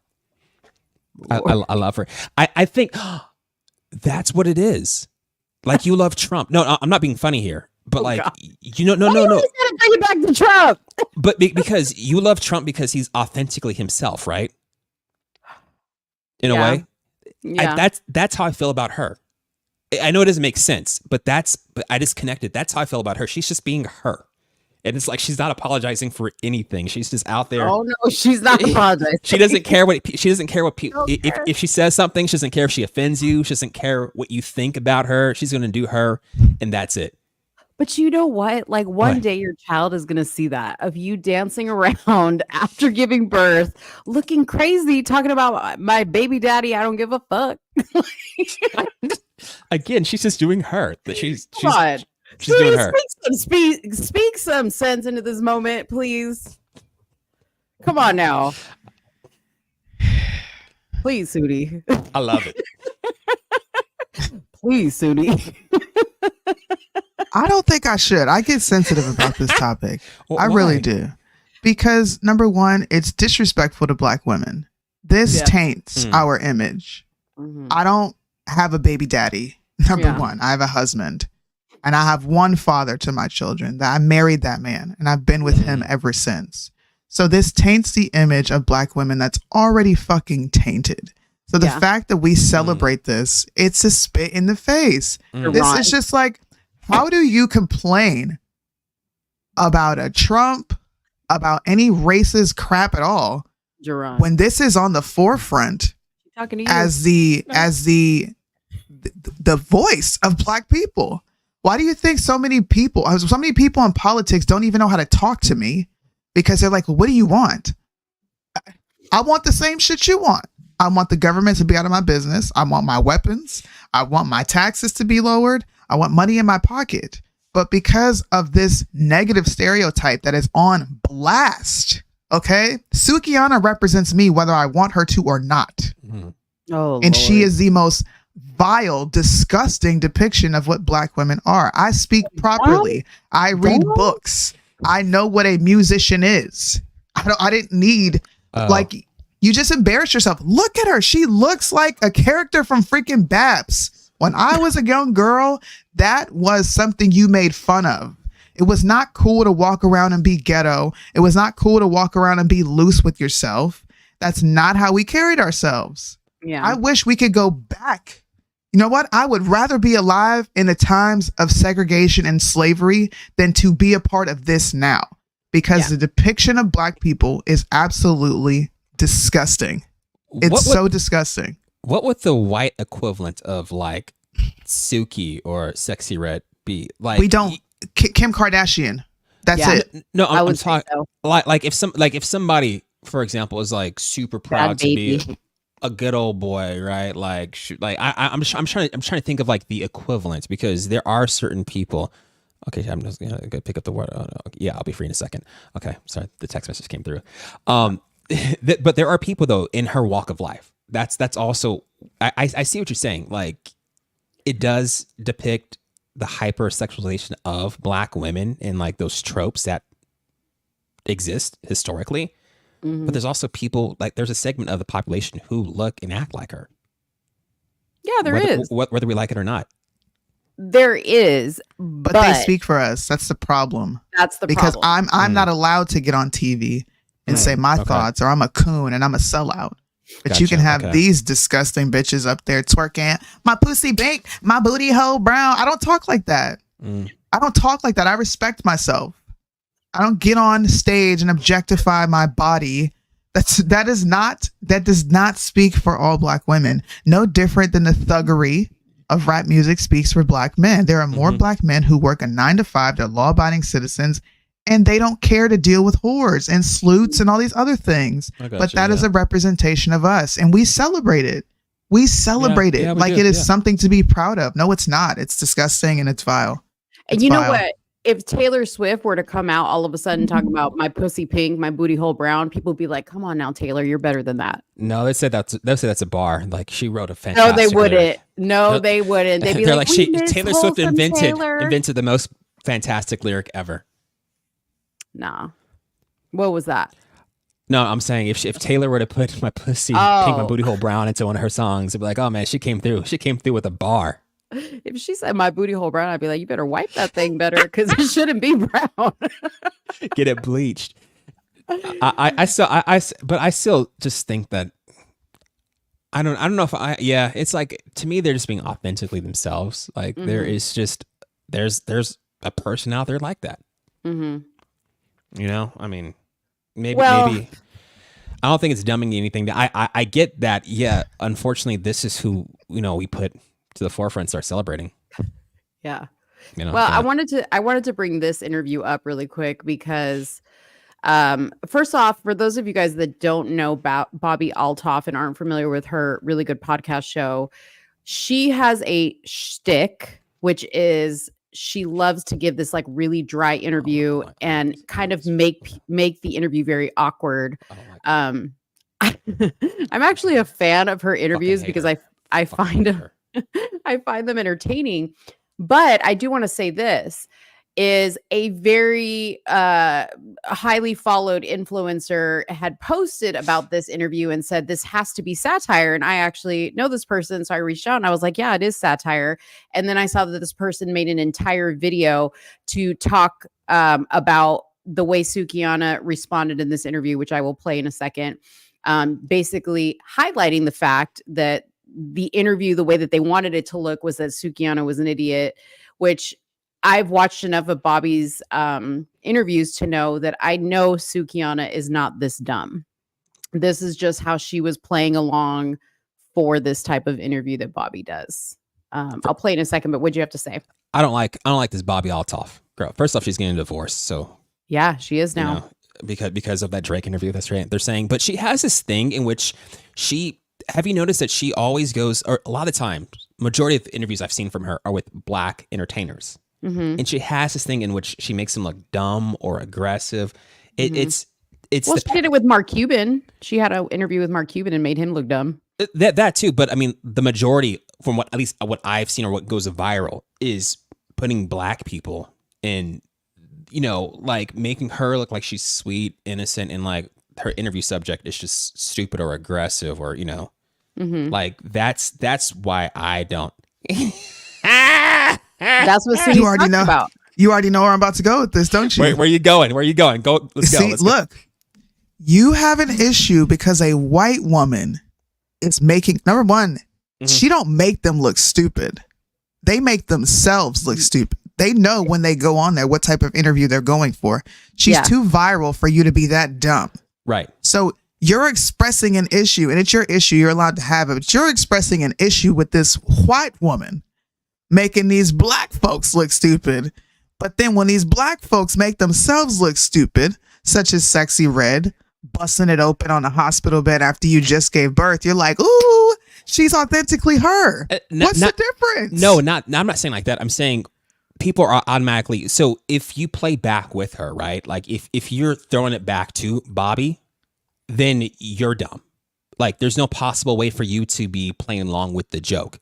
Like everything I've seen from people commenting on whomever she's interviewing that happens to be a black celebrity, that person's an idiot. They don't get the joke. They're just stupid, right? It's like in this case of Suki, I think she was trolling Bobby back, but all of a sudden it's becoming, Suki's an idiot. She doesn't know the difference between a musician or a magician. Like that's been an ongoing thing with these interviews with her. But this is what's messed up is Bobby's people cut that piece out of the interview and they made that go viral and with no context because they know that like the person that I explained it to that I'm like, this is satire. This isn't real. Okay. It's sad that she participated in making herself look dumb. And then Bobby's team went out and cut that and put it out knowing damn well there's going to be people that are going to listen to that and go, she's an idiot. Yep. We don't control our own image. Yeah. We don't control our own image. Here we go. You're a musician. But that's why I'm interviewing you today, so I can get to know you. So I'm a musician. What the fuck that mean? Make magic or something? What is musician? I think you're confusing that. Yeah, I'm not no musician. I make music. I make music. And that's not all I do. I make music. I act. I'm a TV star too, a young mogul. Just really quick, I think you're confusing. I'm not confusing nothing because you don't know. You thought that all I was a magician or whatever the fuck you said. See, that's what I think you think I said. No, I said musician, not magician. I don't think, baby. I don't think. What is that? That's ghetto. She's clearly playing. So you think. I didn't say magician, Suki. I said musician. And I think you are a musician. No, baby. I do music. So you just really quick. For the record, could you say you don't think you're a musician? None of that. But then after that, you just said I do music. Yeah, I do music. So in other words, you're a musician. No, I'm not. Okay. What do you know? So I watched the whole entire interview, and prior to that whole conversation taking place, they were having a conversation about what's that Suki likes to act, and they went through this whole skit of, okay, well, show me that you can cry on cue, and so Bobby was giving her this scenario and Sukiana like began to cry. And then she told Bobby, hey, can you do the same thing? And so they went into this whole thing. So the whole interview, if you watch it, is Sukiana showing her acting chops, like in a sense, her ability to play up against a character, which Bobby is a character. She's not the person you see in those interviews is not who she is in real life. Right. Yeah. That's what I'm saying. Like, whenever people play back with her or play a character as well, they're an idiot. That she's the only smart one in of the two of them. Yeah. Yeah. And nobody questions, oh, isn't this weird that this white girl, Bobby, came out of nowhere and like just shot up to the top so quick and all of a sudden had access to all these people? She was a mom TikToker at one point, I believe. She was. Yeah, she had a TikTok account. Yeah. So it was really interesting how, just like everything else, people get plucked out of the ether and chosen And now her whole life is falling apart. She started getting Botox. She started drinking with her girlfriends and putting that on the gram. And then now her husband's leaving her. Single mom, 2 kids, a white woman being left by her baby daddy. They ain't gonna talk about that. They ain't gonna talk about that though. It's because that Drake interview, you see them in bed together, how cozy they got. Because Drake's penis is now all over the place. That's why. Oh yeah, he was doing this right here with it. I saw the video. I was like, good Lord. I've only seen all the memes on the GIFs on Twitter about people showing like baby elephants shaking their trunks. I'm like, I'm not interested. Ask my wife though; she probably looked it up. I think she. Yeah, I wasn't. I mean, I was just like, I guess people. I don't know. I don't even know what y'all are talking about. Praise the Lord. Apparently, Drake's penis. Well, not apparently. Drake's penis got leaked by some girl that he was with, and everybody's talking about it. Even everybody's talking about it because it's huge. Apparently, well, it's not. I wasn't that impressed. I was like, whatever. I've seen bigger. They're like, he has a missile. He has a missile. He's like, he's like an elephant trunk. Yeah, they have like doctors weighing in on whether it's like he got a penis enlargement and all this other stuff. It's so crazy. It's so crazy, but whatever. Anyways, you got to get to your baby mama. Yeah, I know she's hungry. Yeah, no, she wants me to also pick up the food. I mean, the order at Walmart. Okay. The drive-up grocery order. Is she downstairs dancing on the couch like Sexy Red? that is after. That's after the baby comes out. So I'm gonna make sure I play that Sexy Red video for inspiration for her on delivery day. Tell her to do like a TikTok, like a remake. What I'm gonna do though, I'm gonna do like how they did Kate after she had the baby. Like not even 6 hours later, like 2 hours later, just make you come out fully dressed, makeup, smiling at everybody. Yeah, like yeah, all right, we doing this. Let's go. Exactly. All right. Well, we'll let you go. Thank you guys for having me on. All right. Well, we'll see you next Friday. See you next time. Bye. Bye. All right. What else we got, Soonie? What else we got? I think you went through all my topics. To be honest. Hold on. Let me go back to our list and see. We talked about Sunny. We talked about Suki. Yeah, I think we've gotten through all the topics. You know what I'm excited about? There is a Wendy Williams documentary coming out. Yeah. And I am here for it. You guys, if you're interested in Wendy Williams, I will be talking about it because I'm going to watch this. It's going to be, I think, on Lifetime or something. I don't know. But it looks fascinating. Wendy is sitting down for an interview and she is dishing. And the reason why I'm here for it is because there's a whole lot of people dishing. I just watched the Monique interview with Shannon Sharp, which I thought was fascinating. Then they had the Cat Williams. Yeah, it's all very juicy. I may be the only one interested in that, but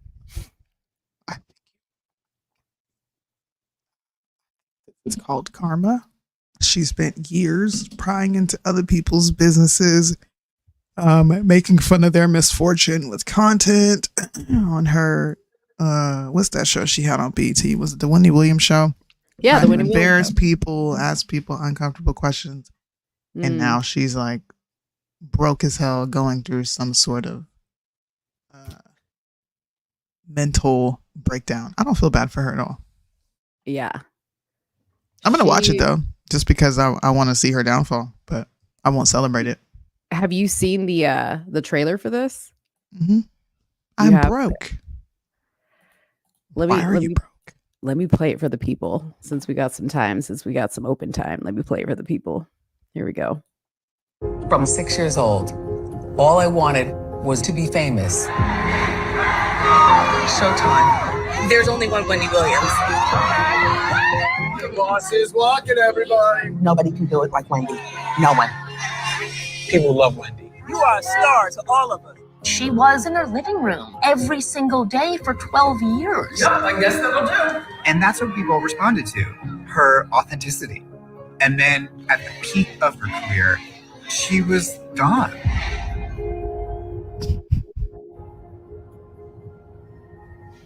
What did she provide? I loved her. Are we ready? Yeah, waiting on you. All right. and away we go. Love you, Wendy. All I know is how to be famous. I really want to be back on television. You're gonna be back on TV. That's easy. My mom has done a great job making it seem like everything is okay always. Wendy, make sure you look here. 1, 2, 3. But in reality, there's something wrong going on. Did you see a neurologist to find out if I'm crazy? Mm-hmm. Oh my God, no, I can't do this. I can't do this. I have to sit down again. She was put in front of a judge and given a guardian. That was when they took her away from us. I have no money, and I'm going to tell you something. If it happens to me, it could happen to you. As her family, we were all sitting on the sidelines watching, and she was crying out for help. Did you drink this whole thing today? Keep it there. Okay. Keep it there. My mom, she always talks about how she wants to work. And I feel as though she's worked enough. She has people around who are yes people and allowing this to continue. This is all too much. So, bye! I have no idea where we are. This doesn't look like anything familiar. I think she's losing memory. Have you guys noticed that? How dare him? I control men. I weigh 138. Anybody could look at her and tell this is not just alcohol. There's something more going on. Girl, that look at the end. Good. I can't wait. Whitney Houston's coming back from her grave to come at Wendy. That interview will forever be iconic. Ooh, that when she interviewed Whitney.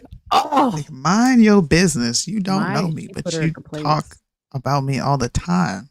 Yeah, that was good. That was good. I don't know. I think this happens to people when they I think that this is I want to say natural, but natural selection, like a natural, like a no. What's the Bible verse? I was teaching this to my daughter. I can't remember the Bible verse, but we were trying to teach her about how kindness is reciprocated. Yeah. When you put out kindness, you get kindness back. My husband doesn't like the word karma, but I'm going to use it. What goes up must come down. Mm-hmm. You know, everything that you put out into the world, you are going to get back in some way, shape, form, or fashion. Mm-hmm. And her thirst for fame had her doing very unethical things. Like, I think prying into people's personal lives is probably one of the most disgusting things you can do to someone. Just because you want to get some sort of gratification out of it, and then you want to put it out for the rest of the nation to comment on. When these people could really be going through something, you're spending time making a mockery out of someone else's trauma. That's essentially what she did with her entire career. She made fun of people and their trauma. She talked about celebrities. I don't think, and I'm biased on this because I come from a family of celebrities. My uncles, my father, I don't like it. To like when TMZ pried into my family's business and they had my uncle plastered everywhere. That was a traumatic thing. It was embarrassing. But we don't think of who's affected afterwards. It's just like, ooh, we have this juicy, salacious story of someone else's life. But okay, so her niche was like celebrities, right? I mean, when you think about it, our niche is a little bit of a lot of things, culture, politics, whatever, right? We do essentially the same thing. We dig into things and provide information for people and allow them to make their own judgments, which is what she did. I feel. I mean, I was an avid watcher of her show, so I would watch, and I've been listening to her since her days back in the radio in New York. And yeah, I mean, she would ask people questions that nobody would dare ask, but I'd look at people like Tucker Carlson. He does the same thing. Right. But for whatever reason, you know, Monique said this in her interview with Shannon, is she said, you know, sometimes we like to focus not on the message, but if we don't like the package that is delivering the message, the messenger, we immediately shut it down. And I agree with that, right? Like I may not think it's cool the way Wendy would question guests or talk about certain topics, right? But that was her job. That is what her talent was. And just like we do the same thing on our end of the spectrum, just like Tucker does it, just like Candace does it. Your friend, what's his name? Oh my God, bald head, insignificant. Tyler, you know, he does the same thing. He loves to provoke people, and that's how he builds his platform, is he makes his platform on provoking people. So, I mean, I think it's fair game in the industry, right? What I think is sad is how the industry will use you, chew you up, and spit you out. You know, they've done it to Wendy. You know, we see it with people like Monique, you know, that they quickly cancel people that they don't like what they say or how they behave. And I don't know what happened with Wendy, that all of a sudden she went from being super, super hot to all of a sudden going downhill. I don't know what happened. I don't know if it was like a combination of her health issues with her grave disease, her divorce with her husband, that she just lost it and they just couldn't stand by her anymore. I don't know. But I find it fascinating in general, the way people don't recognize how this industry can be cruel to people. That is the industry. What? Cocaine, Kevin says. Con says cocaine. I think she disagree on this one. I don't think I pry into people's personal lives. I don't really care what Joe Biden's got going on personally. I don't care. I don't comment on scandals. I comment on information that's pertinent to politics. I can care but not less everybody. about But not everybody agrees with what Ashley. you comment. Right. Sure, but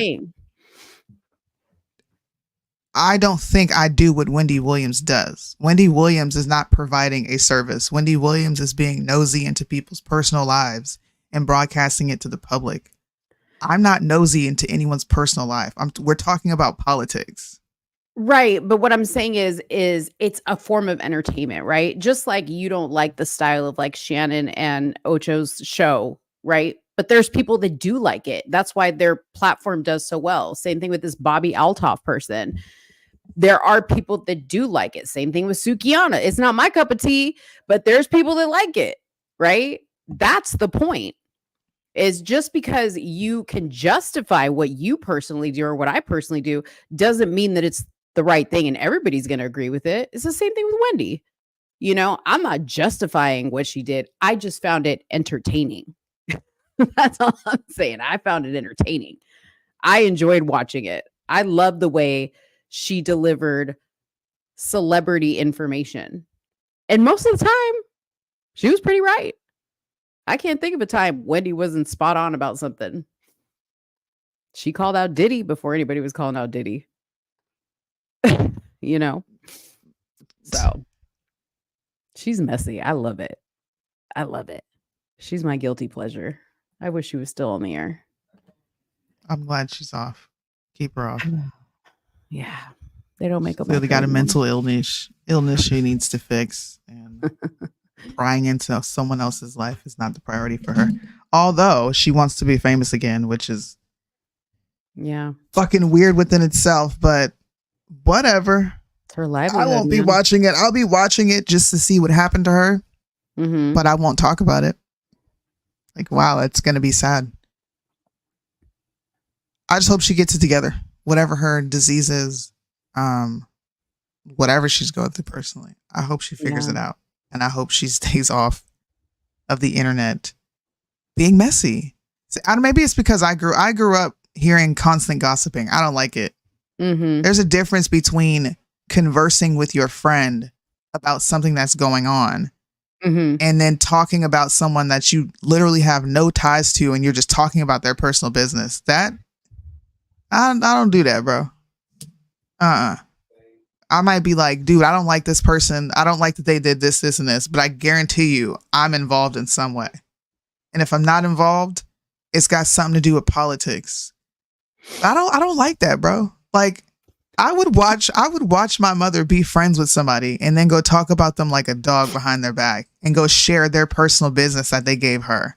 I don't do shit like that. Like, when somebody tells me something, it's in confidence. unless I trust the person enough to say, like, I really need to get this off of me because I don't know what to do with it. I will do that. Yeah. But I'm telling a person that I know is not going to be messy and go, well, Soonie told me this, that, and the third. Like, bro, what the fuck? But there's a market. Tell you that to go tell people. See, there's not a market. I know there's a market, and I don't think there should be. I disagree. Okay, of course, there's not a market for like the stories you and I were exchanging this weekend about our trips, right? Nobody wants to hear about that but us. Like, nobody really understands, right? That's just between us, okay? But there's a market for people who want to hear celebrity gossip. And Wendy just does it well. She does it well. That's just the truth. She's messy. Just like with the Breakfast Club, right? There's a market for that. If this freaking light falls, I think that's the Lord telling you to stop being messy. He said, no, I ain't listening, Lord. You know me. Okay. I love me some Wendy, Lord. Listen up. You know I be watching the Wendy Williams show. Come on now. That part. You listen, everybody in church know your business. Look, there would be people I don't even freaking know that would know something that happened between me and my mom. Like, yo, how you and your mom doing? What are you talking about? Why do you know this? I don't even know you, and you know my business. Right. This is one of the main reasons I don't want fame, because I will snap and have an attitude. You get me on a show or you get me on an interview and you feel like asking personal questions, it's going to be a PR media storm, because I'm going to cuss you out and the people on set with you that decided to have you ask me these questions. Yeah. Like, we have no decorum or couth anymore. We sure don't. But don't be asking people personal shit, man. Dang. I'm here for it. Don't ask me personal shit, but I will ask you all damn day. And if you answer it, that's on you. I will get in your business if you let me. That's all I gotta say. Don't do it. That's why I liked Wendy, because people allowed her to get in their business. She just had a way with people. There were people she talked so much shit about, and they would come on her couch and let her do an interview. And I was like, man. That's called desperation, that of which I do not suffer from. Like I said, there's a market for it. Breaking news, Trump indicted for calling Egypt Mexico on his press conference. Welp, too bad that was Biden. Too bad. Nobody's going to talk about it because it's Biden. You guys should go watch that Putin and Tuckerson interview. I call him Tuckerson. I don't like calling him. I do. Call him that. Putin calls out American propaganda, which is one of the most exciting parts of the interview. You guys should go watch that part, where he talks about how America never loses because of the massive propaganda machine that we run with legacy media. And it's true. It is true. Go watch it. Damani. Mexican word of the day: denial. Denial is in Egypt, where President CC controls the Mexican. CC controls the Mexican. Country's a laughing stock of the world, man. It really is, man. It really is. It's getting really sad, and that Putin interview only highlighted that even more to me. Did you guys like the what did you think? Because I gotta go in a minute. What did you think of the back and forth between me and Jaron? I thought it was, you know what? Oh, I'm glad you asked that question. I thought it was good, and that's why we have somebody like Jaron on the show. And I don't want to say somebody like him, like he's suffering from some type of like sickness, but it's good to have. We want you guys to see the discussion. You know, like we want you guys to see the outcome of the discussion. And I think it's good that that discussion took place. And maybe Jaron will go away thinking about it a little bit more. And, you know, as we grow in our discussions that we have with Jaron about certain topics that we may not all agree on, I think that's amazing. That is the purpose of Somewhere in the Middle. And I was a little disappointed with some of the people in the comments because they were like, oh, you're an idiot. And you don't know what you're talking about. I can't listen to this. And see, you people need to get a hold of yourself, okay? Because you need to be able to listen when there's somebody in the room that doesn't match what you think. That's what the problem is in this world, is we can't sit in a room and just listen to other people's opinions and have an adult grown-up conversation about what we think or what we disagree with. It has to immediately go to you're dumb, you're gay, you're an idiot, you suck. Like the amount of comments that I saw that I'm like, what does this have to do with anything? He has a right to think what he wants to think. Right? Yeah. He may not be informed. That's why we have a show together. So we can maybe help to inform one another on both sides. Yeah. You know, so. Yeah. What'd you think? Nice addition to the show. I held back because I'm like, you know what? I know I am very opinionated in the realm of politics. Yeah. But I don't come from an uneducated I don't come from an uneducated view of it. I'm coming with, these are the facts. These are things that you can go research. These are things that you can go read, which is why I questioned him on, did you actually read that special counsel report? No, I skimmed it. Yeah. There's no way you skim it and then come on here with an opinion and then try to compare it to Trump. Well, he says, I don't recall. That's like him saying repeal, not repeal. Oh Lord, repeal the 19th. But that's like him saying, I plead the 5th. I don't remember. Right. I don't recall. That's just what people do in court. It's a smart thing to do so that they can't trap you in answering anything, or, you know, go back and say, well, you said this before. Yeah. He reminds me of liberal Justin. So if anything, it's nice to have someone on who does not agree. Yeah. And it's nice to have someone on who is somewhat, I guess, as knowledgeable as me in the political sphere, because just more times than not, we agree. And if we don't agree, you're like, well, I didn't go that far into it. So we can't even really have a conversation, versus with him, I can have conversation about, you know, legislation, laws. He knows the clauses in the Constitution, certain things. We can have banter back and forth on, you know, the representation of blacks, which I hope he really heard what I was saying, because he's a black man. Okay. And at the end of the day, you're supposed to be leaders and you are okaying this behavior. And nah, bro. Nah. Yeah. And even if it's like jokingly, right? Cause like, that's how I'm kind of taking it. Like, he's like being funny, like with Wendy, right? Like when we talk about Wendy, like, I'm just like, I love it. You know, you're just like, no, she's completely an idiot. Yeah. I think, you know, it's important that people see that he understands what you're saying, right? Like, even though he's jokingly, right? It's the same thing like with when we were talking about Wendy. I understand what you're saying. I understand where you're coming from. I still love Wendy for my own personal reasons. But I totally get what you're saying.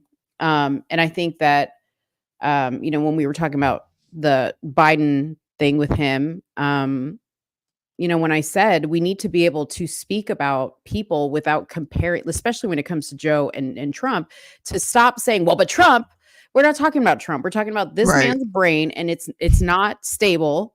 And we need to stay right there on the brain. Okay. We don't need to talk about Trump, and we don't need to talk about what Bar-Lago documents, because that had nothing to do with anything. But that is the usual go-to for people, but on both sides, because Trump people do the same thing. When you go and criticize something Trump did, they say, well, Biden. No, we're not talking about Biden. We're talking about Trump. See? And I think it's good. I think hopefully our show will teach people how to have conversations like that. Yeah, we should keep having those. And I agree, for the people who are like, I just can't watch. This is not an echo chamber.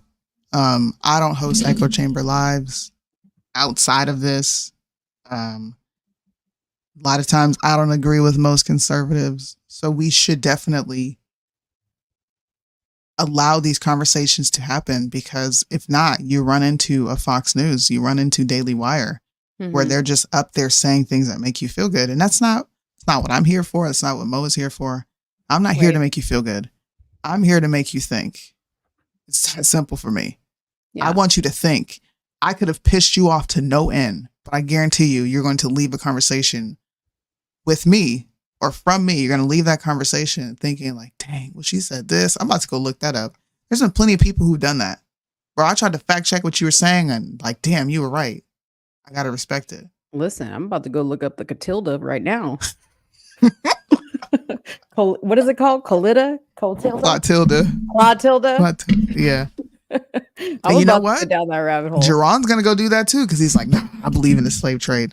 But his head did this. He was listening to me like, bro, what? Yes, I guarantee you, he goes to look everything I talked about up. And he was quiet too, like, wait, what? They never like he was like, I said it out loud, but I know in his head he was like, what do you mean they never found a slave ship? They ain't never found no slave ship. Listen, y'all go look up the Clotilda. Go watch the documentary. There's like 4 documentaries on. I've watched all of them. Yeah. And you can go to the Library of Congress and pull all these documents up. You can pull court documents. I've read court documents from 1600s where black people were beating the crap out of whites in court over land. Yeah. The one thing that we claim we never had access to. Yeah. Okay. You know what's funny about that statement, by the way, in the Full View episode where Sunny was talking about her family owning slaves? Whoopi bragged on that same episode how her family got the 300 acres and a mule. She said, we went and fought in court for it. My family went and fought in court for just what you just said. She said it on TV and I was like, how you win? You're black. How does that work? How did that happen? So long ago, your ancestors were able to go to court? Oh the law recognized them? Heard them out? Oh my Lord. These people are crazy. Crazy. Cray. Kevin, real quick, last thing. He asked, what songs do you want Usher to perform at the Super Bowl halftime show? Last I heard, there was an Usher concert happening during a football game. I don't know nothing about no Super Bowl. Okay. He's performing the Super Bowl. Yeah, no, I know, but I'm saying, in my mind, there's an Usher concert happening in the middle of the football game. Not there's a Super Bowl. I'm not interested in the Super Bowl. I don't know if I'm gonna watch it. I'm gonna be honest with you, man. We have to watch it because we have to comment on this stuff. I don't know, man. He's gonna have Monica up there, and you know, and he's also gonna have Alicia Keys. Yeah, I don't want to hear it. I don't want to have somebody hollering at me on the mic. I don't know if I could do it, y'all. You know, I was excited for Rihanna, and Rihanna let me down. And you get Usher's old ass coming on stage. If he does all of his old music, then I'm in there. But the second he does something new, I'm tuning out. No, I think that's exactly what he's going to do. I don't think Usher's going to disappoint at all. I think he's going to deliver an amazing show.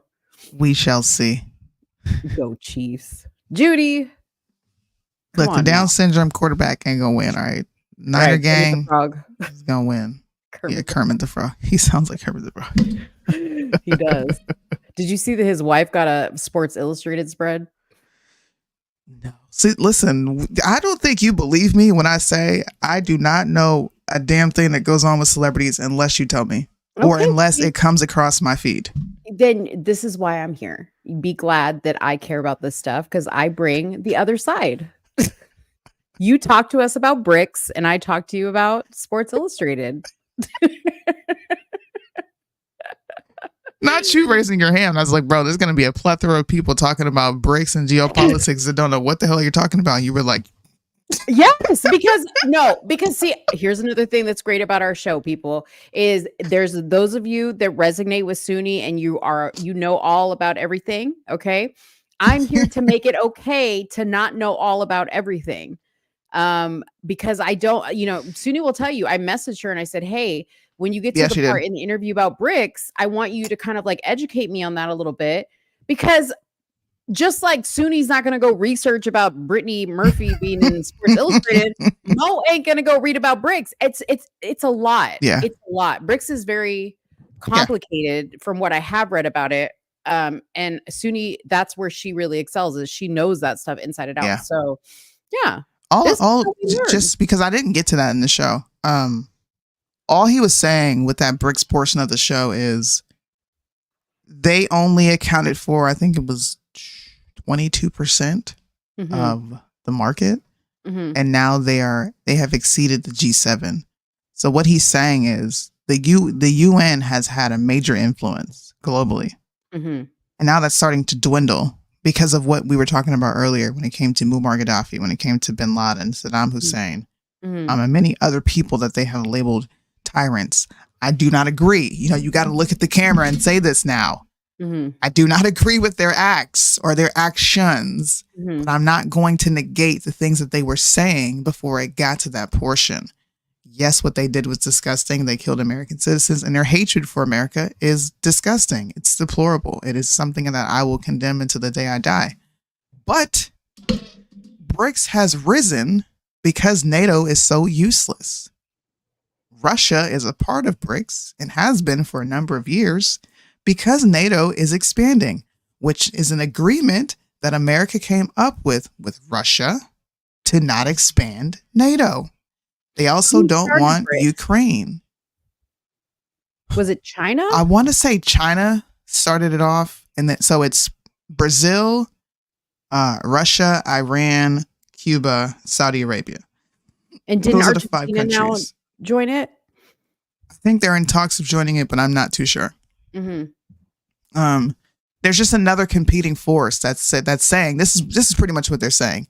If you're not going to do your job and act as the world's police, act as a humanitarian that you say you're this humanitarian organization that you say you're going to be, then we're just going to create our own faction, and we'll make sure that international laws are not being broken, so on and so forth. And yes, they do want to compete with America as far as trade goes. That's a natural thing. World powers want to do that. But I think people treat BRICS like the big bad boogeyman that is going to come in and change the way we trade. Something drastic would have to happen in order for us to no longer trade oil in the U.S. currency. dollar. Yeah. Right. So that's pretty much what it is. But it scared people because he's not lying. They are gaining momentum. They are gaining influence. And NATO is shitting their pants. They are trying to label him an evil tyrant. All these other things. I won't be surprised if they try to take Putin out at this point. Right. I wouldn't be surprised. You all shouldn't be surprised. If he does end up unalived, you shouldn't be surprised because all you get to do is witness of, the history that you were a part of that's, unfolding right before your eyes. Yeah. That's all it is. Yeah. Well, they had already started that rumor that he had cancer, remember? And then I was like, well, I do remember that. I was like, he looks hella healthy to me. He looked really good, actually. I was like, for somebody who's dying of cancer, which was the rumor, he looking good to me. We'll see. He looks really good. Yeah, we'll see. Look, I'm going to say this stumbling face. I'm excited for this time period. I am. I can't wait to see all the people who come out and say BRICS and don't know what the hell they're talking about because I get to come in and say, actually, no, you're wrong on this. Yeah. I'm looking forward to that, especially conservative commentators, bro. I am looking forward to making fun of and debunking so many videos. Yeah. Hey, and shout out to Putin, by the way, who many of you guys may not know this, but he fully understands and speaks English and never does an interview in English. He sits there and makes them get all types of earpieces and translators and whatnot. Dude, I thought it was funny where people were like, Putin sounded really sincere and, he took his time to answer the questions. I was like, the time he took was because he had to wait for the translator in his ear to tell him, even though he knows. So I think he understands English perfectly. No, he fine. does. No, he does. Because Trump actually came out and said, I have conversations with him in English all the time. He fully understands English, but he's a genius, right? So when he does these interviews, he buys himself time in listening to the person translating when he knows exactly what was said. He's genius, man. That guy really is smart. I don't care what you say. He really is smart. Exposing CIA operatives says Andrew Tate killed the red pill. The red pill killed itself. Right. The red pill is whack. I don't like Andrew Tate, I mean, he's got some great takes. The fact that they're going after him is, like it is what it is. But no. Andrew Tate is still he's a cog in a machine just like the rest of us. We're all pawns. Yeah. That's it. Putin and Trump are controlled oppositions. Do you really believe politics? No. I don't personally. I think everybody is controlled in one way or another. If you're a politician, I don't think anybody's coming with 100%. Whatchamacallit, honesty or sincerity. Everybody's in it for a piece of something that they want.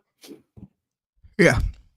So, I mean, you're not going to get an extremely right-leaning opinion from me. you're just not going to get that.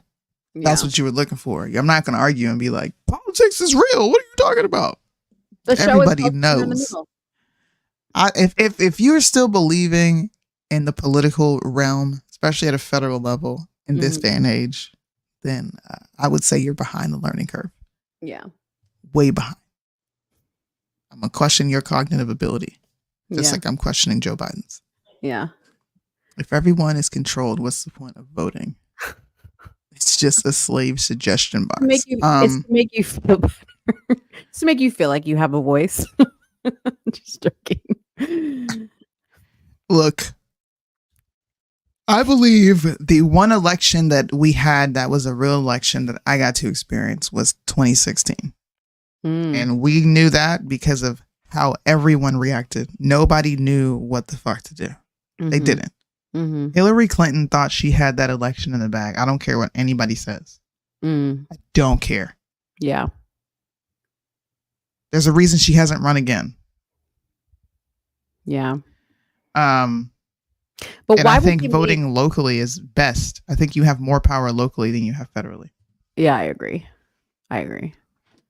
I definitely think the presidential elections, I think there has always been some type of funny business in the presidential elections. I don't think that's anything new. For sure. Yeah. Republican and Democrats. For sure. Yeah. 2016 was also fake. Trump literally paved the way for Israel to become supreme. Israel's been supreme.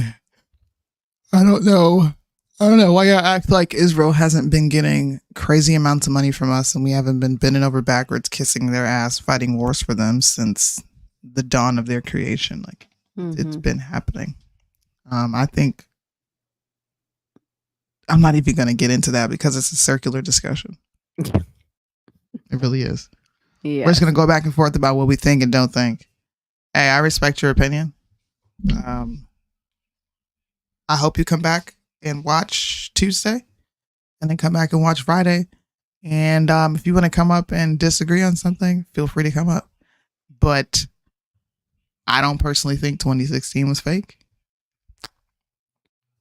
I don't. I'm waiting for him to respond and be like, let me tell you though, November can't come soon enough. I'm ready for another. It's already February. Yeah, I'm ready. I don't know. People get super excited about how these primaries are going. And they're like, Trump won Nevada. Trump won this. I already told you guys when we first started covering the primaries that primaries have never been an indication of how the actual election will go. So it's just a time filler till we get to November. See what happens. Yeah. Dang, I'm waiting for him to respond. Hurry up. Twitter fingers. Who are you waiting for to respond? Exposing CIA operative. I want to see what they have to say. Here we go. The war in Israel is fake too. Do you honestly think the most intelligent? You're regurgitating something that we've already discussed, buddy. I've already talked about this. Already talked about it. Sorry, guys. Is this chat still going? Yes, this chat is still going. Yeah. You guys showed up hella late. I think some people don't see everything because if you're not watching from somewhere in the middle, you can't see all the comments unless. Oh, you're right. Yeah. You're right. So he says the world in Israel is fake too. Do you honestly think the most intelligent country in the world didn't know Hamas was invading? If a cockroach crosses the border, Israel will know. Yeah, you're late. I already talked about this. Me and Julius talked about it, and people were like, "You're pro Hamas." Yeah. And to be honest, we can't really talk about it much more than that because our whole entire platform will be taken down because everything's free and fair. Yeah. America believes in your First Amendment speech. No, they don't. Yeah. Judy says, I haven't been getting notifications like I used to. Go ahead and check and make sure that your notifications are still clicked if you are on YouTube because they do turn those off periodically. I've been doing this for like 5 years though. It's not a competition. I don't think you're the only person who knew long before 5 years ago what Israel has been up to. This is not an unheard fact. This is not like you busting open some what is it called? Dang, what do they call it in news when there's like a breaking news or you're breaking a story? Yeah. Yeah. Anybody who doesn't know what's going on with Israel, I would say you've been living under a rock. Yeah. Don't do that. Anyways, come back, Mr. Exposing or Mrs. CIA operatives. I gotta get off here and make my family some lunch. Today was a fun show. Today was a fun show. It was good to be back. And we'll be back on Tuesday, just me and Soonie. And then every Friday, Jaron joins us. So maybe Jaron will come back and walk his statements back on Trump and abortion. Maybe. Because I'm going to go back and forth with him a little bit more about the Constitution. I'm going to purposefully read the 14th Amendment that he kept bringing up. Yeah. And the Supremacy Clause. Yeah, that's going to be fun. He said never. He's watching us. You're supposed to be on a dinner date with your wife. He's in the car at the Walmart waiting to pick up the groceries. That's what's going on. You're going to change your mind. You know how many people told me never? And then 3 years later, they come back and be like, damn, bro, you was right. Dang, you was right. Ask Mo. He's in the car watching. Mo was so down with Mr. Christian Walker. And I'm like, bro. Yeah. Jaron, you'll find out. You'll find out the more you are with us that eventually we will have to concede to Soonie. But just know this, Mo has been right a couple times too. Okay. Yeah. All right, Jaron, you better read up on the 14th Amendment. Yeah, I'm coming.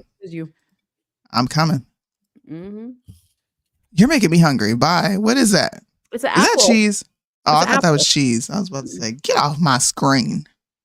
It's an apple. I made like a little like a plate of snacks. Like I have some pretzels and Oh, a little white girl snack tray. Gotcha. little white girls, little charcuterie board or whatever you call it.